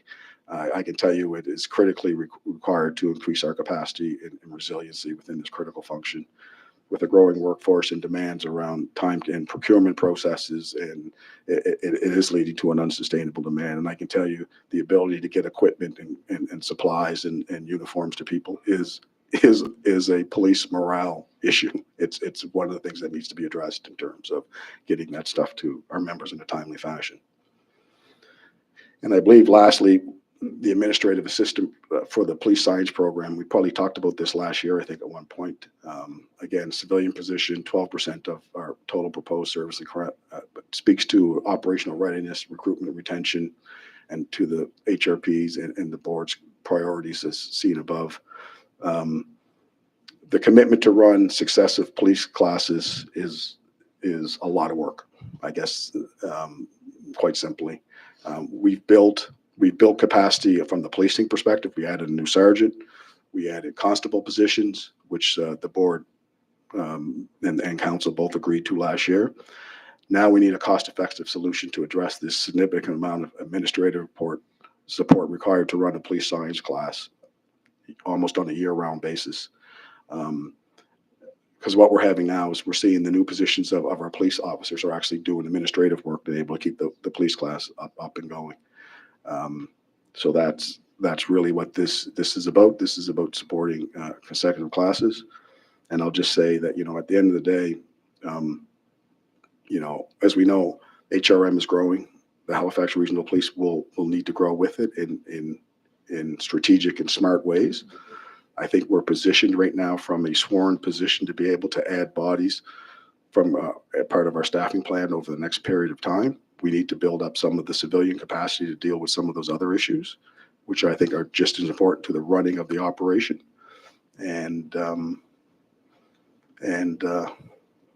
So thank you for your time. And as you know, our next steps we're back again here on January 8th and then on the 15th just after. And if there's any other questions, I'll be more than happy to take them, or anyone else from my team that's here. And I'm just going to go have a seat again because when I stand Okay. this long, it kills me. Thank you. Yeah, you can go to your seat. Thank you very much, Chief.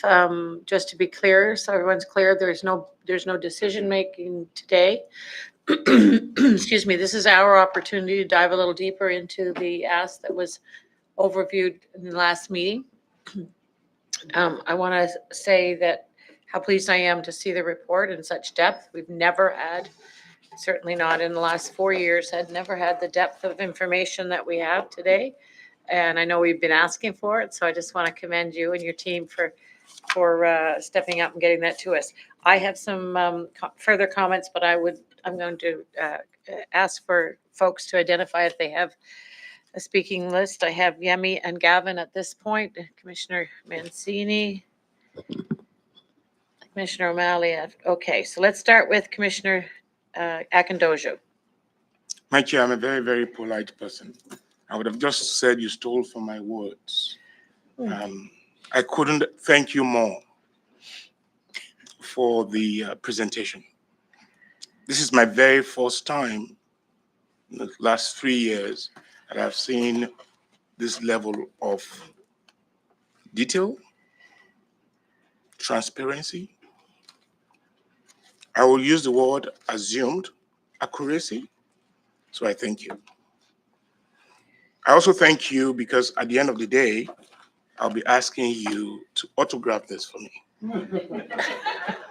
Because I'll have something to take as a memoir. I've never had anything like this. But I want to assure you that this is very important. And I took my time to read this, not this document, but the ones we've received from the beginning to the end. A 3.3 increase is nothing to ask for, given the fact that in the last few years just passed, average inflation almost dropped, let's say 4% now. So you're even asking below inflation. But this is proactively going into a year whereby, for us, change of government maybe, change of government in the South maybe, all this leading to huge uncertainty and may lead to a recession. I'm just, as an economist, as an accountant, I'm thinking so. Therefore, a 3.3% ask is nothing. However, if even we juggle the figures, the summary, I always look at revenue because I'm in the private sector. I have to make sure my revenue goes up to eat up my cost. So I looked at your revenue in the last 4 years. It remained plateau, same. In fact, it came down this year. But this document broke down my ask. What's the impact of revenue? If we look at what we've all been talking about, if we index growth, I would assume, from my own perspective, that 13 million could go on to 15 million. And if we juggle this figure, you're probably asking for 0 increase. So kudos to you. Thank you. My earlier question, where I worry about this budget, is the impact. Expense derives benefit. The major impact when we talked about inactive, and I say this in terms of finance, not in terms of moral. Everybody that is sick today is sick for a reason. I totally take it, I get it. But when we're talking about 16%, the impact on the budget, and I do not know what the breakdown, but based on my assumption, it's more than 10 times the budget increase. I'm looking at 17 million impact on this budget. That for me is more relevant than the 3.3% or 2.3 million increase that we're talking about. Because at the end of the day, compensation is 91% of the total budget, compensation and benefits. And if the percentage of active and inactive members will impact, if 16% of that, definitely there will be an impact on this compensation in terms of replacement, overtime, or extra duty hours. That's what we should be talking about next time. not 2.3 million. It's even relevant for me. So again, today is not the day to vote or to, when we talk next year, I hope that's next year, let us look at the impact of that 16%. Maybe you can still juggle this cost down, or maybe we will not have the benefit that this huge cost is supposed to derive from. Because 16% of people that are inactive is very, very impactful. So that's where I'm going to stop with this budget. Thank you. Thank you, Commissioner Akindoju. Oh, Commissioner, I'm sorry. I have last one thing I missed. I think on your non-compensation budget of 9-point-something million, you used the word building cost. I'm sure you meant building maintenance. There's no building cost in your non-compensation budget of 9 million, correct?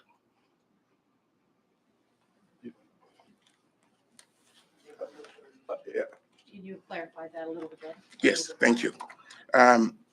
When you look at, I thought from the memo that you sent to us, not Oh, here. so, no, You get it. yeah, I think, yeah, building, not about building something. Well, when you say building cost, it's Yeah. building something. Yeah, no. So you mean building maintenance. Maintaining, I want to correct that. maintaining buildings, yes, Thank you. exactly, Yeah, yes. thank you. That's next year's budget for you. Thank you. Commissioner Giles. That's for tomorrow. Thanks, Chief. I echo my colleagues' comments on the comprehension of this piece, this presentation, both written and orally, and I'm grateful for it. Budgeting is one of the most more important things we do. You've heard me say that before. And although I don't think that we can say glibly as a group that a 3% or a 3.3% budget increase is fine when it's somebody else's money, I have to say that I agree with my colleague when I say that I was pleasantly surprised to see that figure. And even more pleasantly surprised to see the lower figure of 2.7, although I question whether the service delivery would be the same with the reduction. And I'm not interested in reductions for their own sake, especially when service delivery is impacted. And like my colleague, I'm a little bit concerned about the revenue side because it hasn't changed much from $3.5 million annually over the last number of years. And I'm just wondering whether we're giving away too many services, which are very valuable to the recipients and which cost us money to provide, but which we don't charge enough for. And I know there's a whole variety of services, a whole basket of them, but one of them, of course, is training new police constables. And I'm wondering if we're recovering sufficient cost for that, because it seems to me that that is a budget item which could, on the revenue side, which could see some examination, perhaps even some improvement. Now, in saying those things, I'm quite attuned to the fact that with a $100 million plus budget, nibbling around the edges can seem a little bit churlish, but a penny saved is still a penny earned. Is that a question or? Well, I'm just wondering if we're paying attention to the cost of. No, I think particularly when we talk about, police science program classes, we balance the ability to provide, the opportunity for folks, but at the same time, making it accessible to everyone, particularly when we say, and we believe around, reaching into, in diverse communities and all that other stuff. So what may sound like, we charge $10,000 is what we charge. Which for some may seem like $1 million and for some may seem like nothing. I get that, but I think at the end of the day, when it comes to our police sanctuary, we've never been in the business of trying to make money off it. Like we've been in the business trying to get the best possible recruit that we possibly can, that is representative of our community, that comes from the expanse of our community. Because I sit here and I'll be honest, if it would have cost me $10,000 30 years ago, I probably would not be sitting here right now. Like that's the reality for me. And we compare that against the Atlantic Police Academy, which probably 3 times that amount of what it costs, but it also has an impact on the people that go. Then you have the flip side in terms of the RCMP that costs nothing. Like in terms, so they're around, but obviously it's funded differently. So I think there are different there are different places for that. And I suppose that sometimes we should probably look at all of our revenue generating streams, but we're generally not in the business of trying to make money. But at the same time, I think, it's something to be mindful to. I just offer only one thought. Everybody can go to Dow as well, even you and I. And BCom costs $56,000 as of today. Will go up next year and the year after and the year I after. know, I had a daughter that went there. Yeah. You don't have to remind me. And the graduate may have a job when she's finished and she may not. And if she does have a job when she's finished, it won't be a high paying job. A police cadet goes through our program and she is all but guaranteed a job, which is significant union protection, significant salary, significant benefits. And I think it's just something to bear in mind. Is $10,000 enough? My sense is it's probably not, but what do I know? Thank you. Thank you. Commissioner Mancini, please. Thank you, Madam Chair. Just to build on, Commissioner Giles' comment, I think it is valuable to take a look at that program and the $10,000. And does it prevent some people from not getting there? Is there value? Should be more expensive, but how do we assist people? Because in your earlier presentation, you also stated about some of the challenges of recruitment too. But I'm glad the Commissioner brought that up. So first of all, Chief, I want to say to you and the members, the men and women that serve, thank you. Thank you for your service. I know putting on the uniform, and I'm looking at our friends at RCMP also, it's not like it was 30 years ago putting on a uniform, and the job is tough, and there's lots of opposition to the job. So I thank you, the men and women that serve, first of all. Really good to see focus continues on with the Wortley report. And for the commissioners that are around the room, I was around on the commission when the Wortley report first came out, and if you haven't read it, I encourage you to read it. It's probably the most difficult document I read as being in regional council. For me, as a white male growing up, the challenges of our African Nova Scotia community that was shared and the story shared was remarkable. And so if you haven't read that report, I encourage you to read it, and thank you for making sure it's a priority. I've got some questions about policing. I know that's a fine line. We're not here. We don't dictate to you, Chief, and how you do policing. But I have questions about policing because I think it connects to the budget. And so some of those are, the body worn cameras. I'm really pleased to see that come forward finally. For my colleagues around the chambers here, that body worn cameras has come up many, many years over and over again. But this last one came because of a motion I brought forward the last time I was on the commission. So I'm really pleased to see it here. I do have a question around policy. I think under Chief Kinsella, we approved an actual person to investigate and create policy. That person was never hired. And then can you just explain where that is? Did that person ever get hired? And where are we with the policy that goes around the cameras? And folks, when I'm talking about policy is, when does a cop turn that camera on? When does that cop turn it off? Is it on in the car when they're just going from point A to point B? And a lot of this policy exists in other municipalities because they've been doing body worn cameras and we're in catch up mode here. So could you just talk just briefly about that, please? Yes, so to the commission, so that position never was filled. It was filled? Okay. No, never was. Oh, never was filled. No, never was filled. And you pointed out, we're in a good place now in terms of from a policy perspective that we have access to the entirety of the RCMP's policy piece, that they'll be up and running. There may be some distinctions around just, maybe some federal requirements around storage and that sort of thing. But I think the nuts and, bolts piece of when the camera turns on and when the camera turns off will be lockstep in terms with, because the reality is you shouldn't cross Cole Harbor Road and then be subject to different rules around That's right. that sort of thing. That's right. So I think that's very important.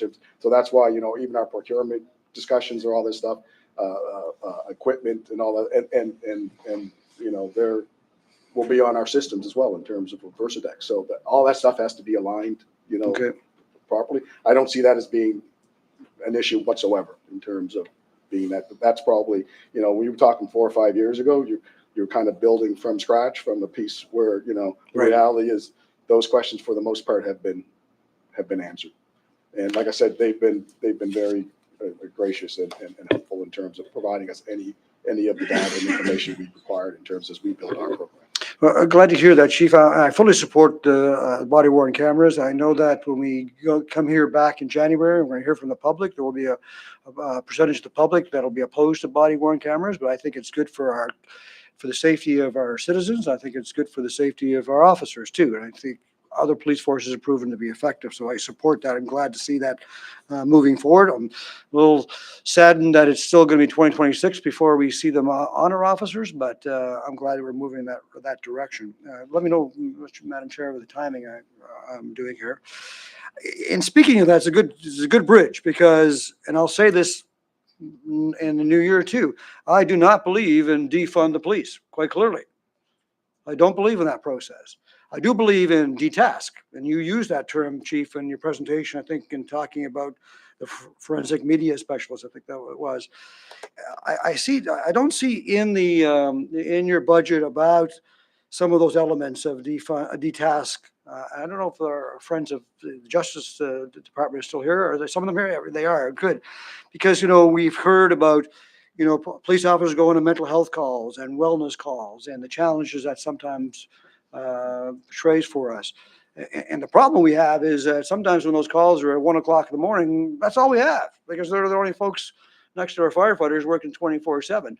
And so, can you talk about where we are with that? Is the province stepping up on that piece? Because, in an ideal world, it'd be great to have someone who's an expert in mental health or wellness calls to go with the officer. But I don't see those roles here. And I'm not suggesting they even should be roles of HRP.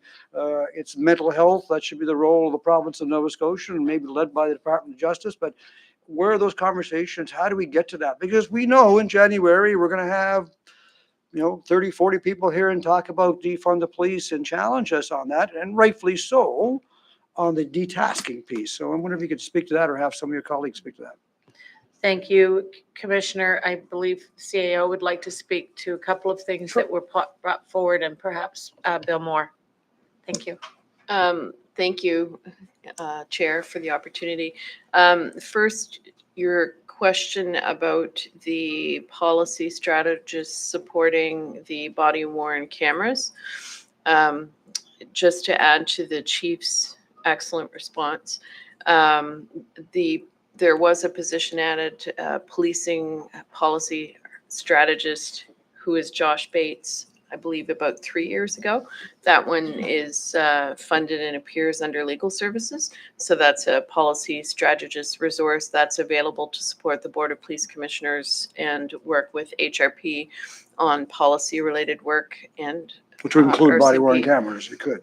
Or anything whatever. else. Okay. So including review of best practices and what's occurring elsewhere. So we do have that resource that would probably be new, I think, since the last time you were on this Thank committee. you. And the question regarding alternative response models, the approach to that is really being driven by community safety. So Community Safety Department has the policing transformation work under its mandate, as well as the public safety strategy. So I'm just going to turn it over to Mr. Moore. Thank you.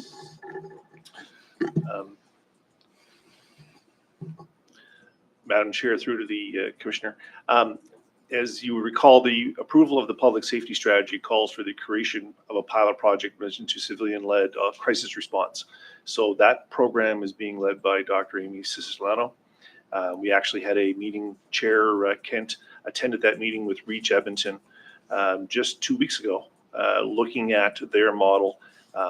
I won't speak to the province, but there is another civilian-led crisis response pilot. It's happening in Enhance right now. And we are in contact with that group as well. So you will hopefully be able to see people on the ground. I can't say it's going to be 24/7. We're still looking at what the pilot parameters are going to look like.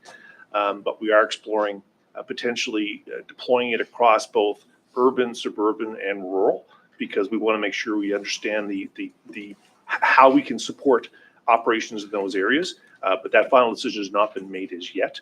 So we hopefully will see individuals on the ground before the end of this fiscal in a pilot project, and certainly into next fiscal in that. And then we'll evaluate that program to determine the breadth of services that we're able to provide and what the staffing model will look like on a go-forward basis. I know my time is up, Madam Chair, but if I just may finish on this piece, that's very good to hear, Bill. I would request if possible, that we could have an agenda item that's an official description of this, and somehow we can get it out, because we know we're going to hear it, rightfully so, when we have the public come and speak to us. But I think that's an important element that we should be getting in front of and share what we can share at this point in time. So I'm really glad to hear that. That's So great just news. on that point, there was discussion actually with Commissioner O'Malley a short time ago around that, and that was an offer made to this commission to have that. And I've spoken with Dr. Solano about that. So she is prepared to do that. Great news. I'll come back. I'm sure my time is up. Thank you. Yes, Commissioner O'Malley, the floor is yours. Thank you. It was an excellent presentation, very detailed. My first time at this, so I'm just trying to understand the data. In the you shared at the last meeting, Chief, that IT has left and it's now become more of a corporate service. Does the budget numbers here for 24-25 include IT, or has that been normalized out from that item? Oh, it has been normalized out. So there's the numbers for 24-25 excluded, the numbers for 25-26 excluded as well in these numbers. And the CAO would like to respond as well. Just before, so I'm trying to clear. In the 24-25 numbers, do those include IT expenditures? We do that for forecasting exercise. And we really should have you come to the mic, please. He's in a much better position to explain it than I am. As well, introduce yourself as well. Sure. Through you to Chair, my name is Craig Horton, Financial Business Partner for Halifax Police. I'm with HRM Finance, but my client is Halifax Police.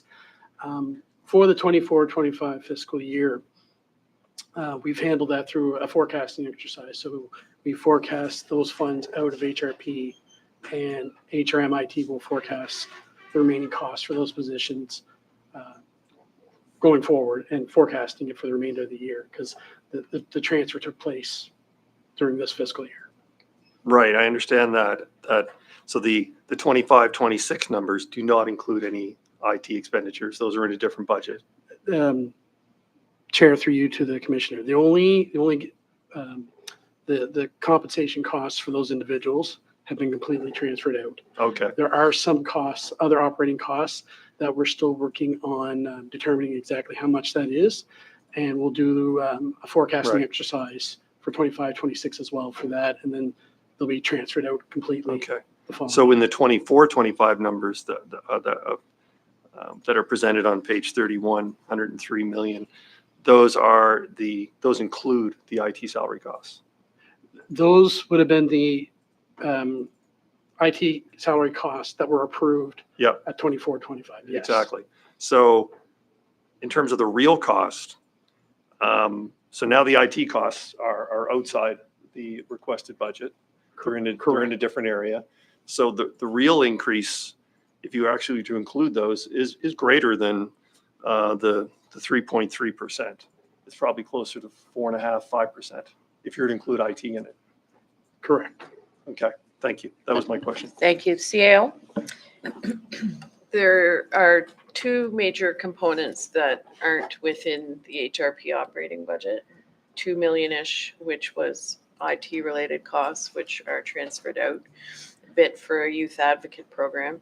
And the other large piece is corporately, we make allowance in fiscal services related to collective agreements that are expiring and settlement of collective agreements. We have 5 expiring this year, one of it which would be Halifax Regional Police. So there is no allowance in the HRP budget associated with whatever comes out of that collective agreement bargaining process. Thank you. Go ahead. One more. Just the DEMS project, just had a question about that. So the timeline that's shown here, has the project largely been implemented during 25-26, finishing up the last camera deployment in March of 2026, correct? That's my understanding. All right. And the actual annual or the costs there, they seem quite back-end loaded. So there's very, a small amount in 25, 26. So that, if this is all operating, that infers to me, are we like renting all this equipment, leasing it? Or is it are we purchasing units as part of this? So assuming the procurement goes the Yeah.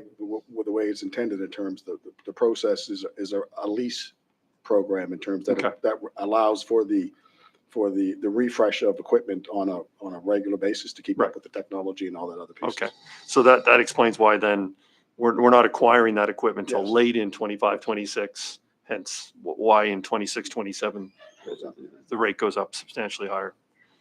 Thank you. Thank you. Commissioner Mancini is on the list for a second time. Would the commission be so kind as to let me go now, and then I will, stay in the loop as the chair. So I'd like to start with, I really appreciate, Chief, the approach that you took to identifying the reflection of the board priorities within your priorities, because that's a really important piece. We've talked about in the past about the chief's vision forward in both cases, that aligning with the Public Safety Commission or department, but for us as a board, those priorities are important, and it's a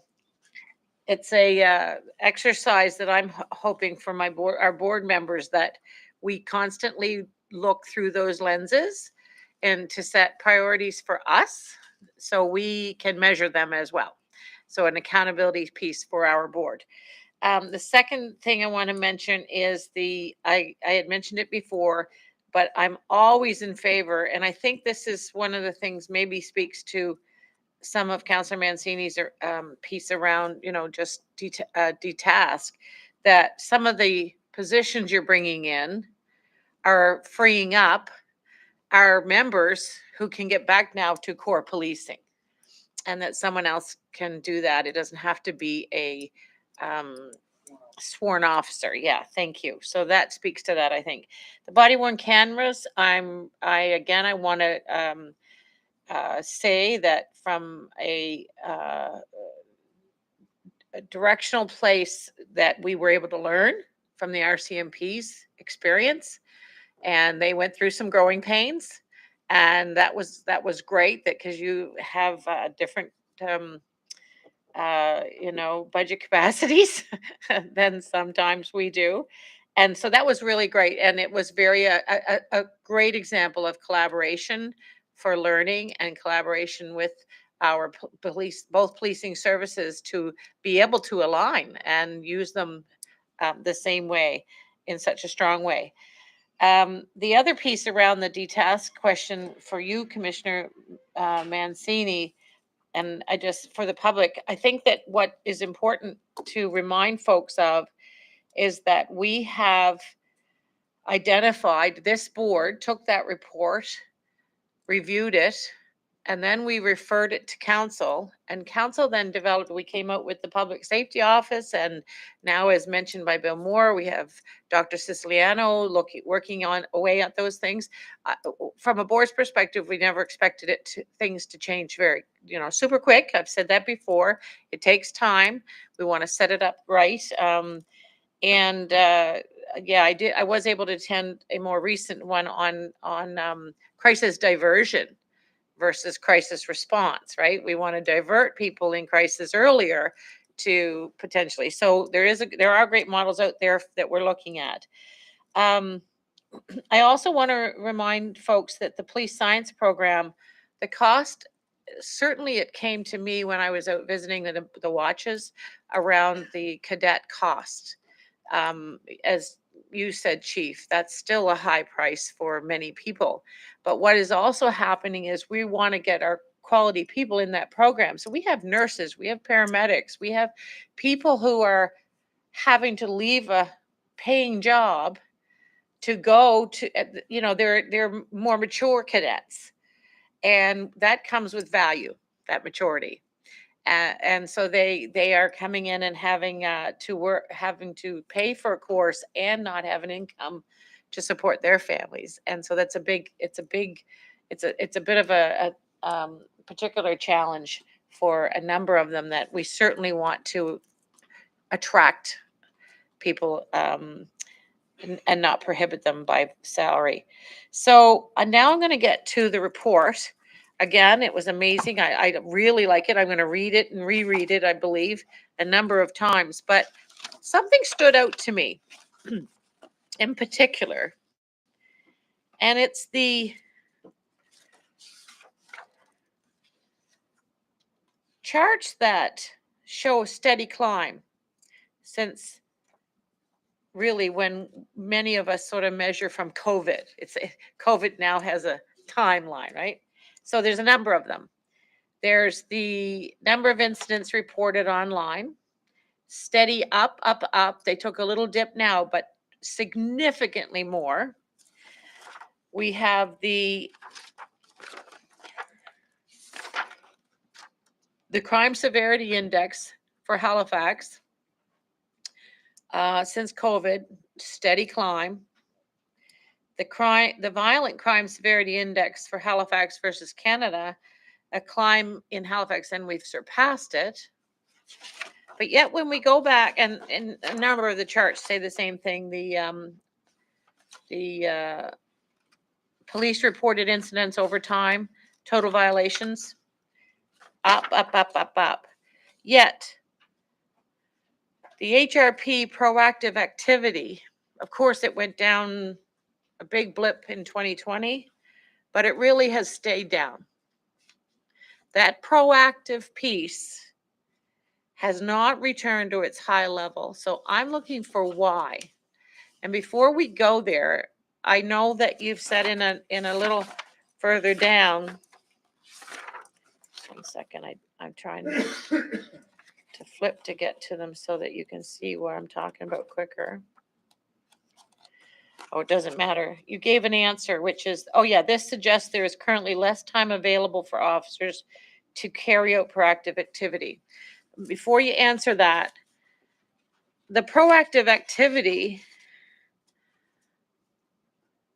has someone looked at the impact of proactive activity, either in other jurisdictions or here, and to how it could bring some of those statistics of that climb down? But we have growth for sure. We have a limited number of members who could be out on the beat or in the proactive in the community policing space and things. But I want to know if we're seeing that climb and it's staying there. We're going to have lots of challenges. At what point potentially could we bring back that proactive? What do you need to get the proactive policing piece back, which I believe could, I mean, this is just my view and I'm no expert, but I know. So I think there's a couple pieces to this. Thank you. So when we talk about proactive activity, that does not include the amount of work that community response officers do, which for the most part it's just really hard to capture in terms of, the community response officers are doing tons of work and on a daily basis. So when we try to actually, quantify proactive activity, what we're talking about are traffic stops, and we're talking about, and there's a proactive activity. So like special checks, stop, those type of things.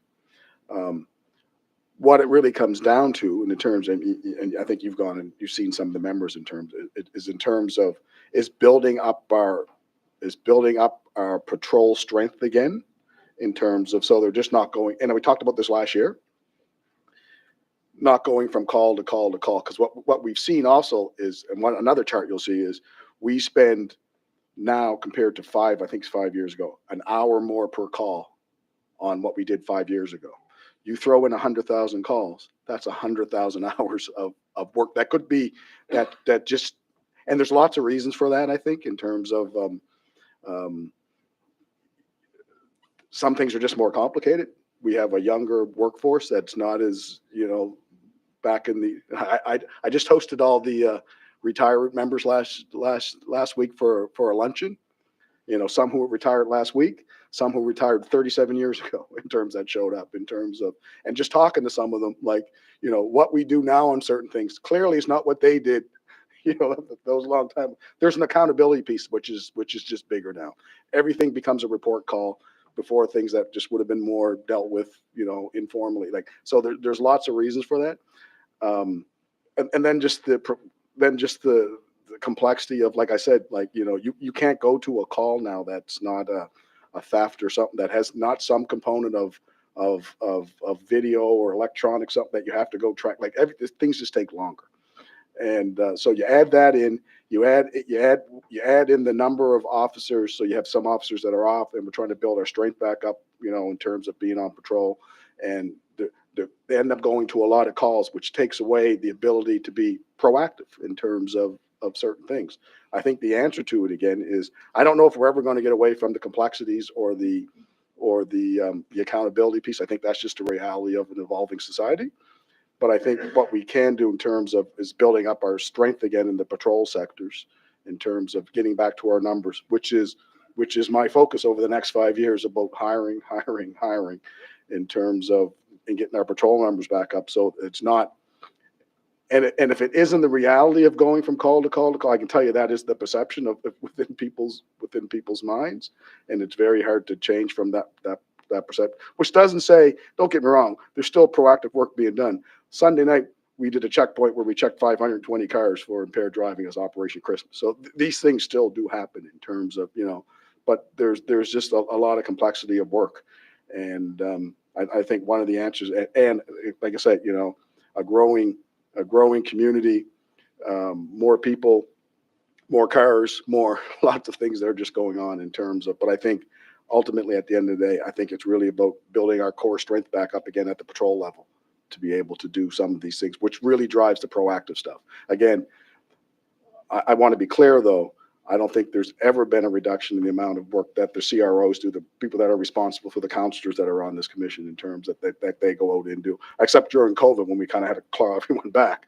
But in terms of, the amount of work they do, which becomes so difficult to even document in terms of, but what I can tell you is, being a divisional commander over here in Dartmouth for 4 years, I can tell you that I relied on them so much. And in terms, I know the work that they do in communities. Like I was speaking with Tim Rosesco yesterday, actually, down at the mayor's, not the mayor, he's not the mayor anymore, he's the lieutenant governor, right? Like in terms of, and he was talking about the great work that the CROs were doing down here and that sort of thing. And we will continue to bolster up that piece around, and it's the same with the RCMP, I think, and their community officers. They do a tremendous amount of work.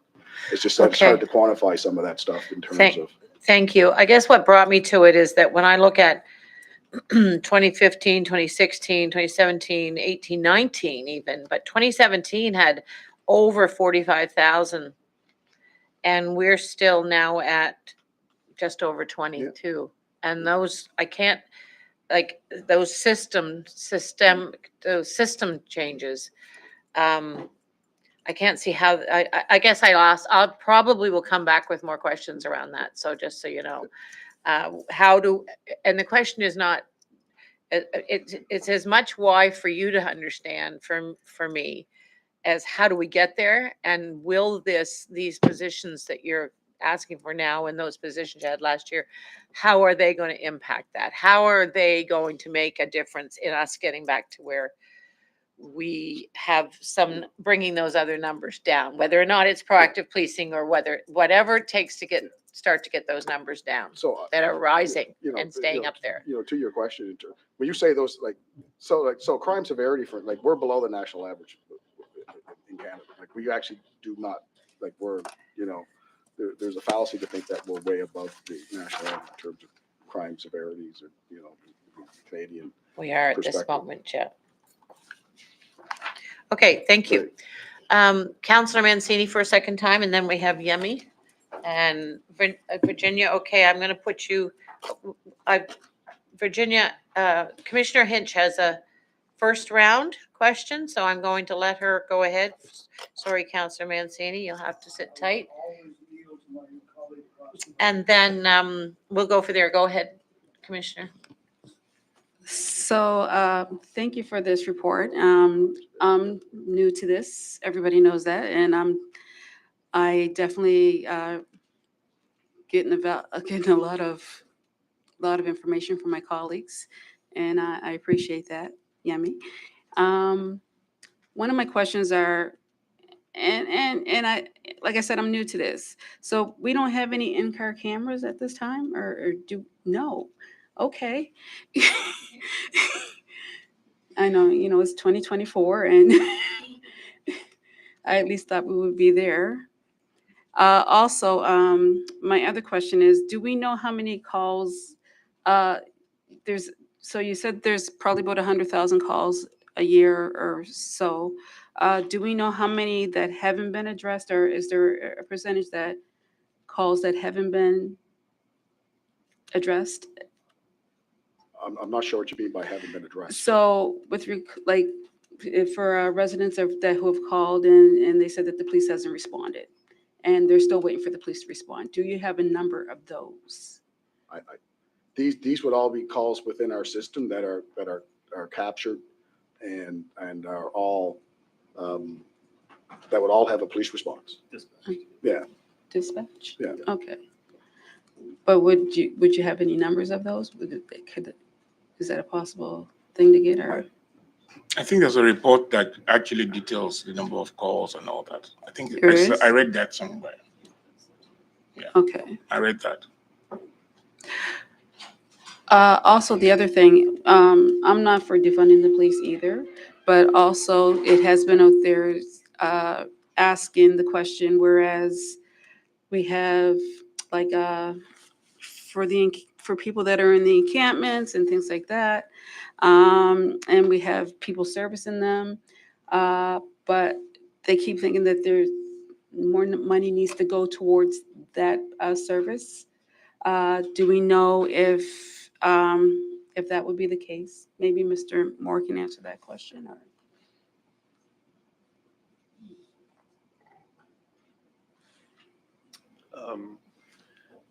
Madam Chair, through to the Commissioner, as part of the budgeting process this year, we are looking at different means of supporting the homelessness, those that are experiencing homelessness, in addition to some more civilianized outreach. There is a piece of work in the budget from community safety coming forward on that side. And I guess that's where I would say that is it is part of the budgetary process for the 25-26 year. Mm-hmm. Okay. I think that's what I have. Great, thank you. Looking at the clock, it's now almost 3:15 that we've been at this for a few hours. I think we're going to take a short break maybe, and then we'll come back. And we've just got a couple more questions, I believe, on HRP, and then we'll be going into RCMP. Yep. Sorry, I just want to refer, I think it was in the RCMP report where you have the You can calls. just do this offline.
stops, one at 4 and one at myself at 4:30. So we need to make sure we get these in and give all the due diligence to the questions and understanding. But we still have a number of budget presentations that will allow for us to dive deeper if we run out of time today. Okay, Commissioner Mancini. Thank you, Madam Chair. And Chief, I'm going to give you a whole bunch of questions at once because of timing, and so I apologize. You may want to write some of this stuff down. I want to build on what Commissioner Kent, Chair Kent brought up, talking about building patrol strength and proactivity. I was surprised when I first, and it's interesting, my dad used to read the newspaper like this. He'd go right to the obituaries and then he'd go to the sports section and then he'd read the newspaper. Well, that's how I read budget reports. I go right to the back page. What's the chief want? And then I read the rest of it. So I was surprised when I went to the back pages right off the bat. I didn't see any requests for sworn officers. I did see the request for civilian officers, and you alluded to it in your presentation. We are going to have new officers in 2025, but could you just talk about that in case the millions at home are watching? Why isn't the chief asking for more cops? But if you could speak to that. Here's a hypothetical question. 565 officers, is that correct? So you talked about population growth a couple of times in your presentation. It was an ideal world to have that effective police force. What's that ideal number of police officers? What would we need? You alluded to when Chair Kent asked about proactivity, you talked about the CROs, and I'm a big fan of our CROs, the community response officers, along with our school liaison officers. Are we at full complement now? You talked about we had to pull away from that during COVID because we needed them on patrol. So where are we? Are we at full complement?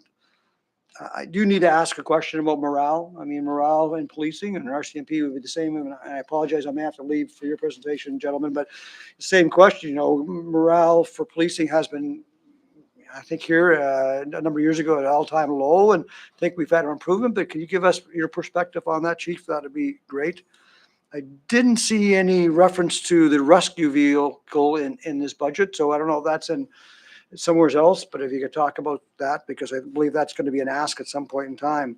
Going back to this building patrol and proactivity, I look at the counselors that might be around these table here, and in some ways, I'm glad to get this complaint from residents the most when we talk about policing. It's speeding in traffic. I mean, in some ways, I'm thrilled to have that and not something else.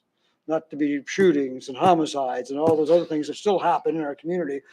But traffic is probably one of the number one complaints we get.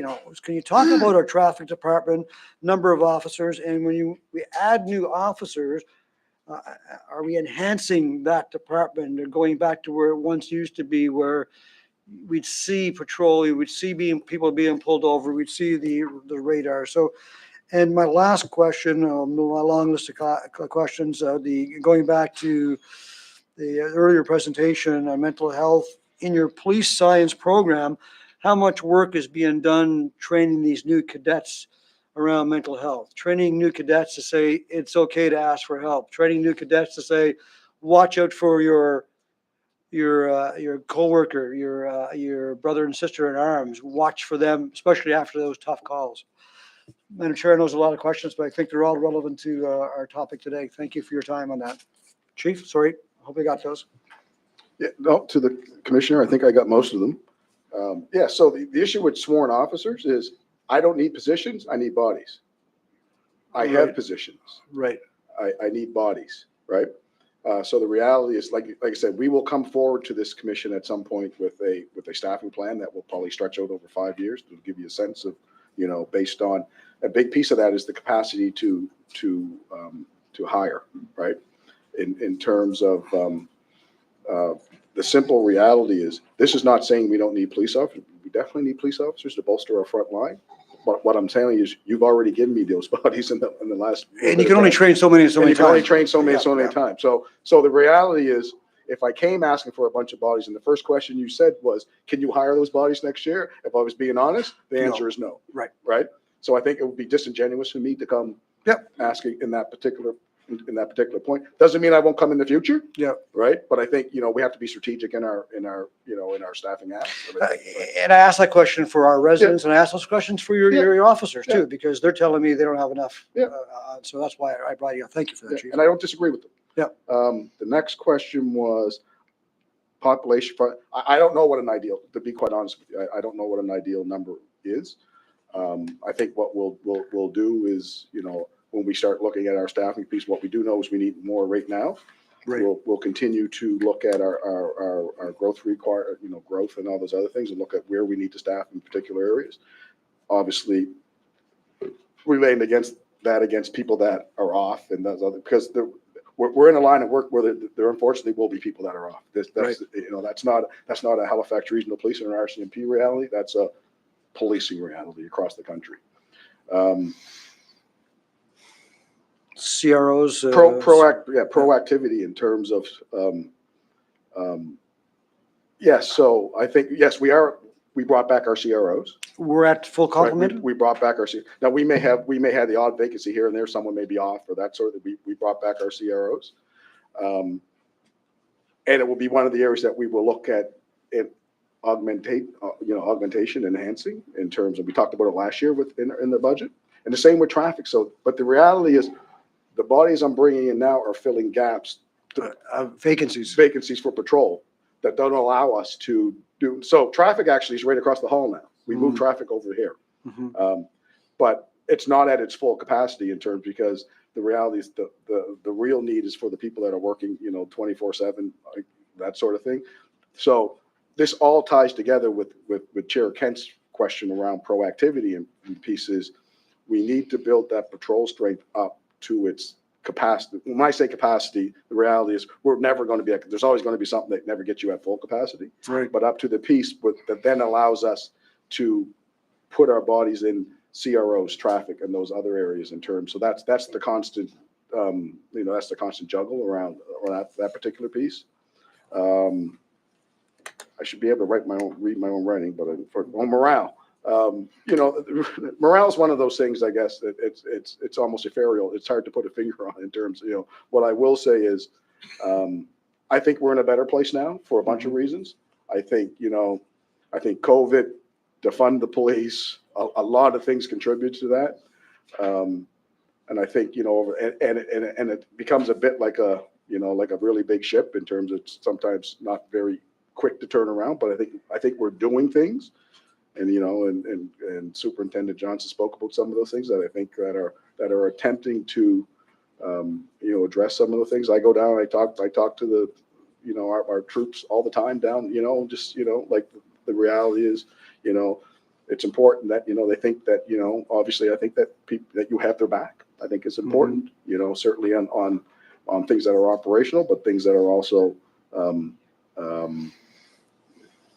around, the mental health supports and all that other stuff. But even some of the asks I have in days like, the reality of, I can't get a uniform today because the person's, those things like those, which may seem minuscule in terms of, are actually very important in terms of those sort of things. So like when I talk about operational readiness, like I said, it's about positioning, the training, the tools, but also, the equipment and that stuff that they're able to do their job, which segues into your next piece when you talk about the rescue vehicle in terms of that's a capital budget piece that's actually not in my budget. Okay. Right. Because it falls under. the So full budget. we'll see that in capital budget. That's in Yes, there. Okay. yes, yes. All right. And so traffic, I think I Yep.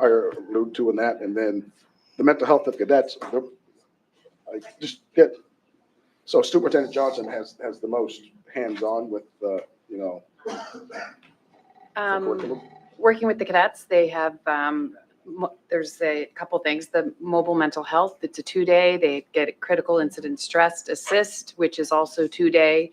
They get, our wellness coordinator comes in, talks to them about nutrition, talks about sleep. They bring someone in to talk about financial management, all of those kinds of things. So there's. Yeah. none of which I have. And our Yeah. our EFAP coordinators are going in weekly touch points with our cadets to check in with all of them weekly. So, and I guess, and just to finish up, Madam Chair, the challenge is they know what they know, right? They don't what they don't know, right? They're not on the job 30-some years. And, so there's that officer that's been on the job for a long, long time that has all those incidents that he or she's been exposed to that impacts their mental health.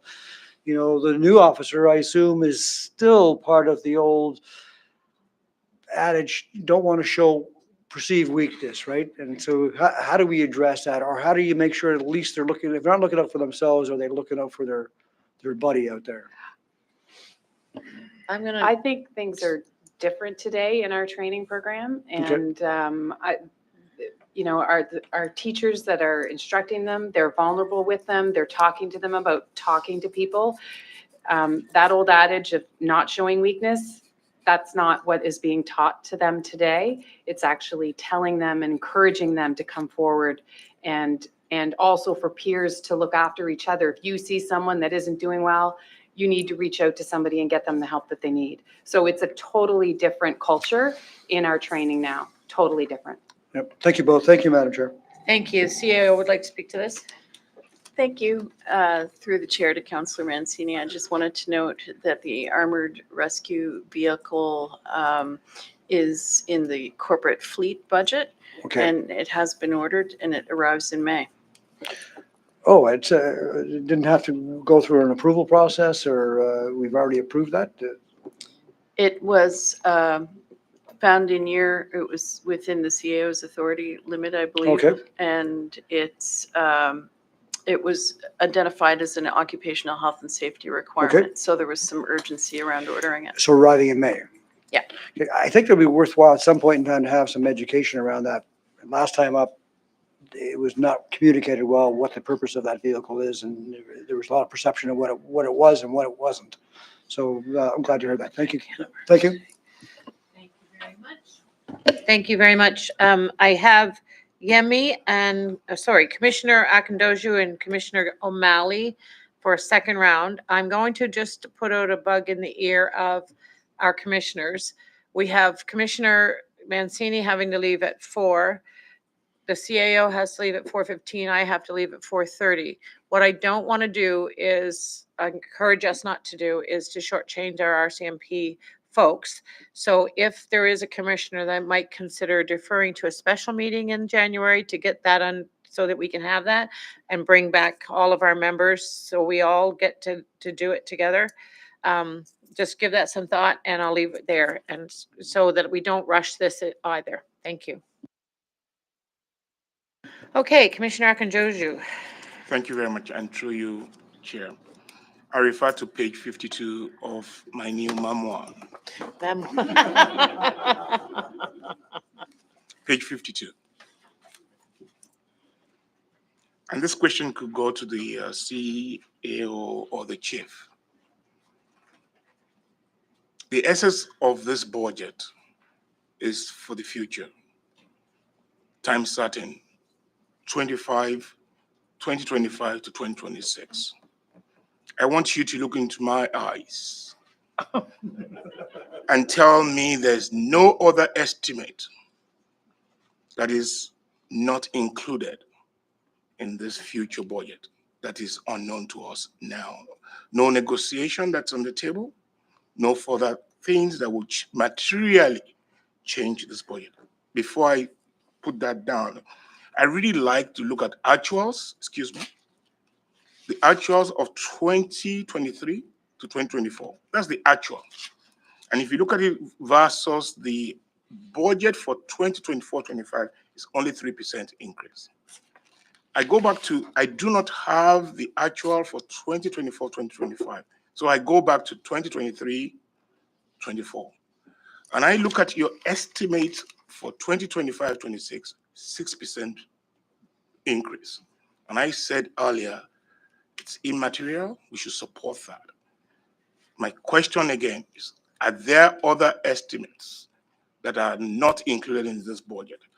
That when we look at the actual of 2025 versus 2026 versus the budget, it won't be a lot of difference. That's number one question. I also refer you to page 31 If you, is that question clear, There's no Chief? 30 Oh, 31. Okay, My first question, is it clear, Chief? 30. Thank you. I refer back to page 30, sorry, page, not 31, page 35. And like the chair also said, there's a lot of strategy that is tied to our own priorities as well. And some of the few things you have highlighted here. This is the one I do not understand.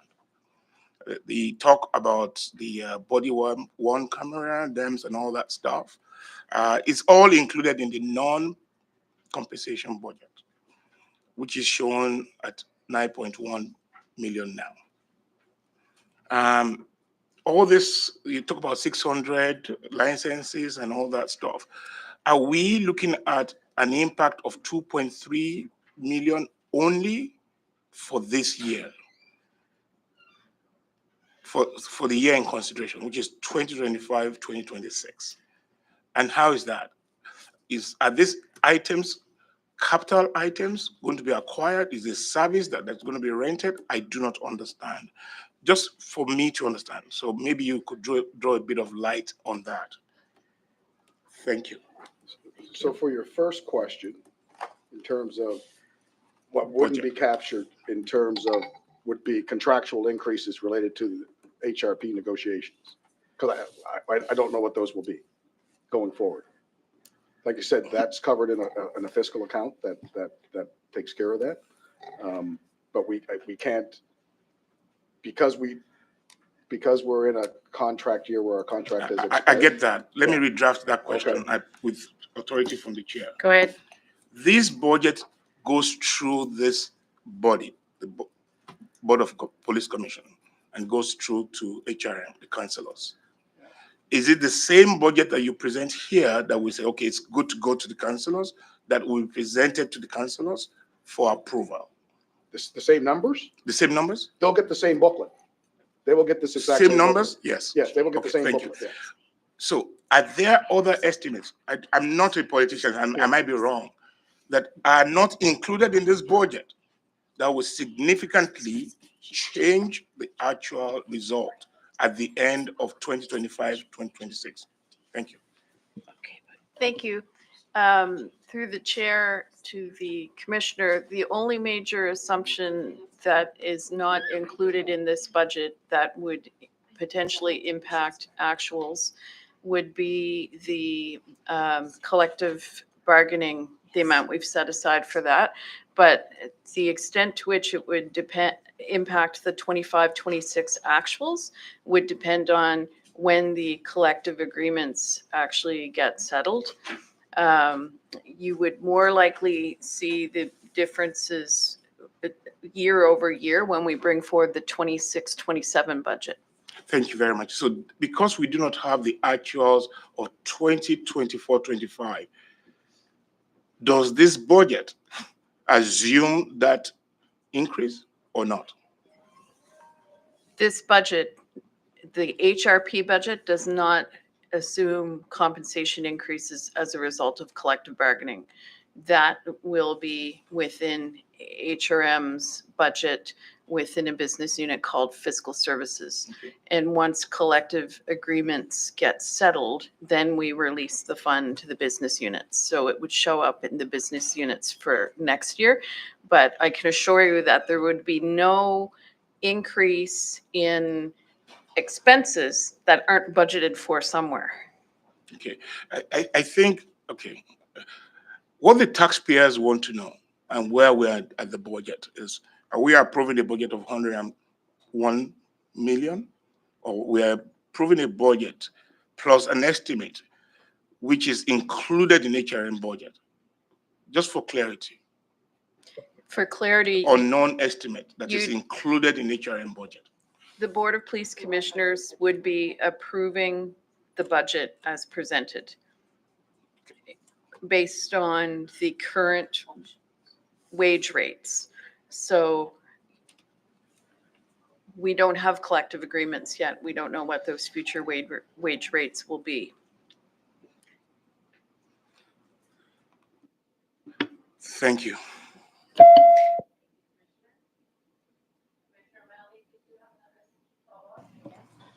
Thank you. Sorry, Commissioner O'Malley. Just following on Commissioner Akindoji's comment, we are effectively, by approving the budget this year, you're automatically going to give an additional $3.3 million worth of additional expense next year because of the DEMS ongoing operating costs, right? So that, because it's going to be recurring next year after that point. So I think yes is the answer. That's the way I would interpret it. As well, is there not as well, like that's a big project, which I fully support, by the way. I think the technology is the right way to go, but I just, there are not just costs to support the redaction of evidence and, you know, just that aspect of those clerks, but we're talking 650 devices. You're talking about additional IT resources that are going to have to be added to the HRM's IT budget to support all these additional devices in your vehicles. That's going to happen. So there should be a line of sight on that. I don't know how many resources it is, but it's real. Anyway, that's not what I wanted to bring up. What I wanted to ask was the budget feels like almost like a retasking type budget. And the reason I wanted to ask you a couple of things about some of the charts, which I find very, very useful. The first chart is on page 7, where we show the population growth. Is that the population, when you look at the trend, so it's up by 20% since 2017, that's over HRM. Can it be assumed that that's an equal growth in the urban core as it is in the areas that the RCMP police? I don't know if I could answer Okay. that because I Yeah. don't think we collect information in that Separate regard. the data But that I way. think what we have to be mindful again in this conversation is that particularly when you get into urban policing in a capital city sort of piece, Yeah. you end up policing just about everyone that comes downtown at some point, regardless of where, Yeah. you know, so there's a piece to that, but Yeah. I don't know if you can actually say where. Okay. Because we see about a 20% growth there. And then I look to the exhibit number, figure number 5, which shows just before that, when I look at the total number of calls going into IES, that's pretty standard over those 7 years. And those are the total 911 calls, right? Somebody calls in and it's either police, fire, or emergency health, and then they get directed to the other two groups. And then you take out of those calls, and we get to about a third of those end up being police calls, which are in figure 5. And again, that's fairly straight line. So not a big increase in the amount of policing calls. What's interesting though is, as I believe Commissioner Chair Kent brought up, is that, and you mentioned the amount of time we're spending on calls has gone up like by 50%. And then if you look at exhibit number 8, you see the amount of, those are like the self-initiated calls for service by police, right? Police officer decides, I'm going to stop this person. I'm going to check on that. Call entry happens. Those have gone down by 50%. And is it fair to say that by approving this budget and giving the additional non-policing resources and the technology investments, you hope to decrease the amount of time spent on calls and therefore impact the ability of police to do more self-initiated calls? Yeah, to the commission, I think we've talked about this earlier, I think, in terms, the minute of proactivity, I think, is directly correlates with the amount of patrol resources available to Time on stop calls. It talks about building up traffic section again in terms of that does a big chunk of that piece as well, right? But then again, we can't lose sight of the fact that, what are some of the other alternatives to traffic enforcement that are not resource? We've been talking about, red light cameras and that sort of stuff around here for quite some time. I think which none of us have control over, but I think it's important. But yes, to your question, I think, proactivity is an important piece. But I do want to say, and I don't know, however, we could capture it, and I'll say it again because I think it's important in terms of the amount of proactivity that gets done by a great deal of our police force that is very difficult to capture on paper because it's not in terms of like CRO work and stuff like that's very difficult to capture. They do a huge chunk of it. But at the same time, but building up traffic stops and proactive stuff like that is an important piece of community-based policing. Right. And so in terms of, but I think, like I said, it's when you spend so much time just putting out the fire, it becomes difficult, to do all the the preventative work that should be done as well, right? And that's what we're trying to get back to. Right, so by investing in non-police, non-sworn members, civilians, investing in technology, I'm understanding that we're going to give more time available to do. Yeah, and that's one core piece, patrol and policing. then the other piece of it is the recruitment, retention, and staffing piece of, in terms of, comes on the other side of that, in terms of getting back to filling, the patrol shifts to its full complement. Right, okay.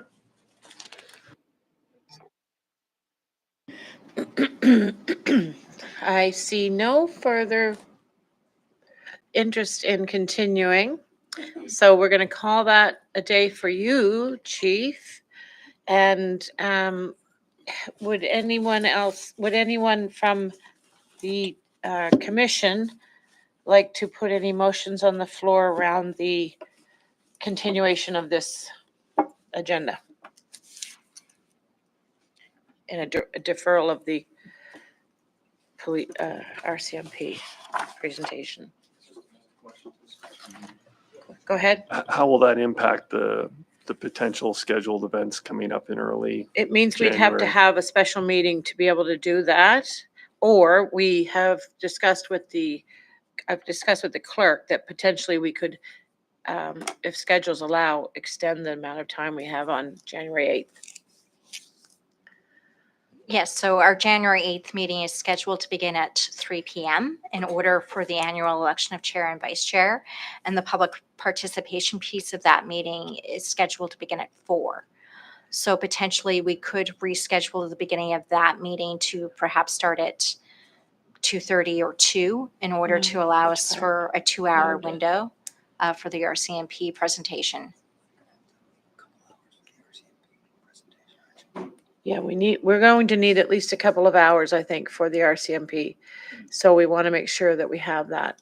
So I think that the point here is Jerry's coming forward as well to give us a sense of how this might impact. The reality is, though, in 40 minutes, we will lose quorum. So that we need to look towards something. And it's never been a favor of mine or anyone's in these roles. I think that we have to do half a presentation and then half another or whatever. Do a presentation.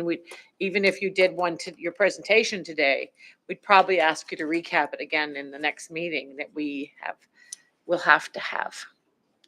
So, Jerry, do you want to have a crack at this? We don't have a motion on the floor yet, but Yeah, thank you, Madam Chair, Jerry Blackwood, CFO. Just for the clerk, is the meeting on the 8th a virtual meeting? Yes, it is. Okay, so that's the point I wanted to for the commission, is that the meeting on the 8th is a virtual meeting because we'll be doing public participation. Is that the will of the commission to do the RCMP's budget virtually? in my view, I'll add my point of view from the beginning is it would not be a preference for me for this commission as the chair. So what that potentially means is we'd have to have a special meeting in January. Marty, go ahead. The only other thing is if we're going to have a special meeting in January for the RCMP presentation, that becomes the first meeting of the year. So at that same meeting, you'd have to elect the chair and that. Oh, yeah. So you could probably have if you wanted to have a special in-person meeting where you elected the chair, had the RCMP presentation, and then have a virtual meeting for the public presentation. That's In the possible. future, like on the 8th. Yeah. That's an option.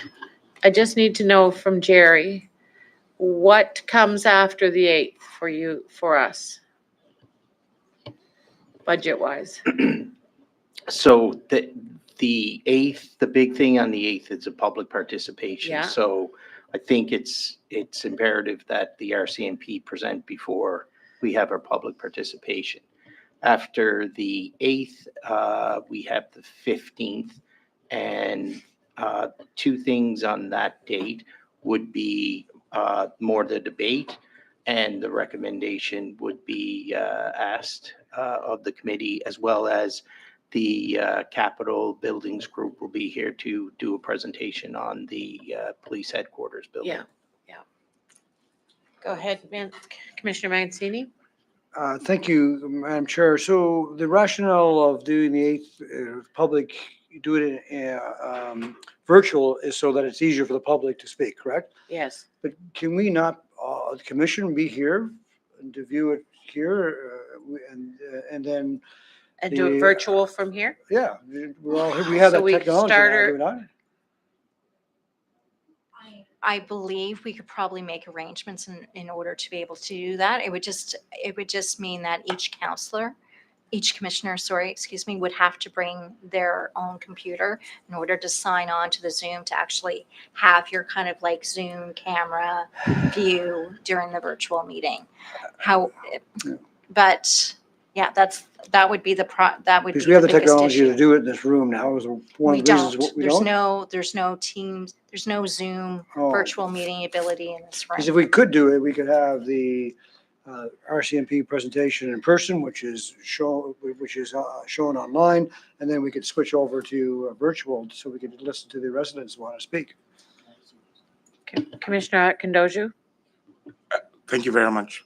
Because we fixed all our time for January and February, I think what's available here, we have a date with the board on the 6th. That we can accommodate that day if we can change the time. We have a training with which starts at 9 o'clock. That training is supposed to be online. Why can't, if the election is if we can take the RCMP presentation online as well, does it have to be in person? We can extend training. that after the training. We can start the RCMP at 11 o'clock on that same day. Okay, January 6th. I just need to catch up to you. Just a suggestion. Okay, so just on Monday, the 6th, we have a 9 a.m. to 11 planned. And Okay. what is your suggestion again? I was thinking it was 9 to 10 because I didn't know it was 9 to 11 o'clock. It's 9 to 11 in my calendar. Okay, we can take a break and come back at 2 to take the RCMP presentation online. So we know that day is for the board because I am out of town. I'm in Ottawa on the 9th or the 8th of January.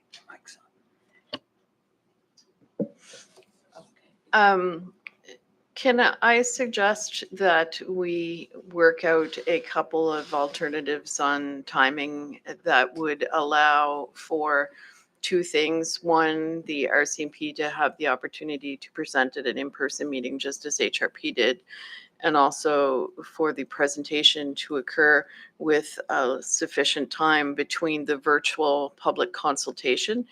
That way, the public has an opportunity to see the RCMP's presentation and the discussion with BOPC and prepare how they want to participate in the public participation process.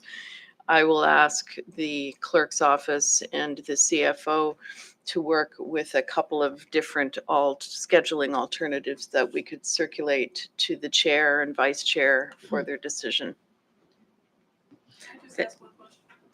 Yes, go ahead. We start at 3 p.m. in the afternoon, is that correct? Yes, until 9.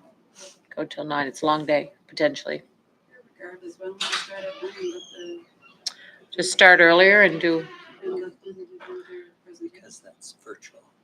because that one's virtual. That's what Counselor Mancini was saying as well. Does it have to be virtual?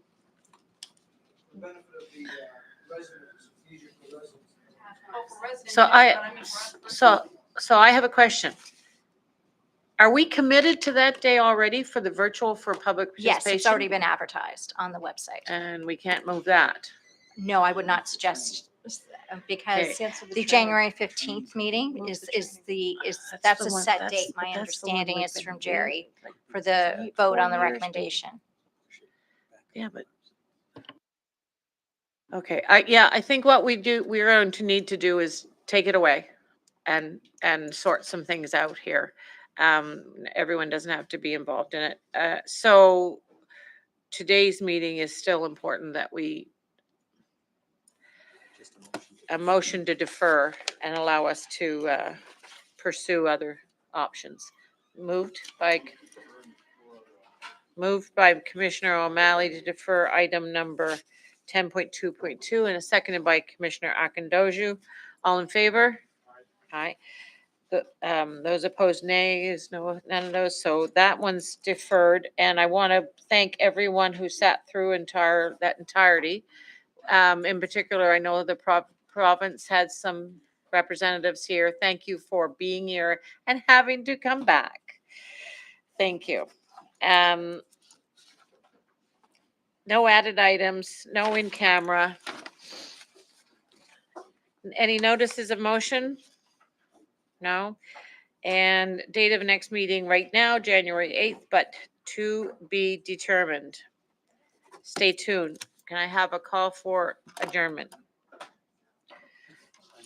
We are adjourned. Merry Christmas, happy holidays. Please be safe throughout the entirety of it.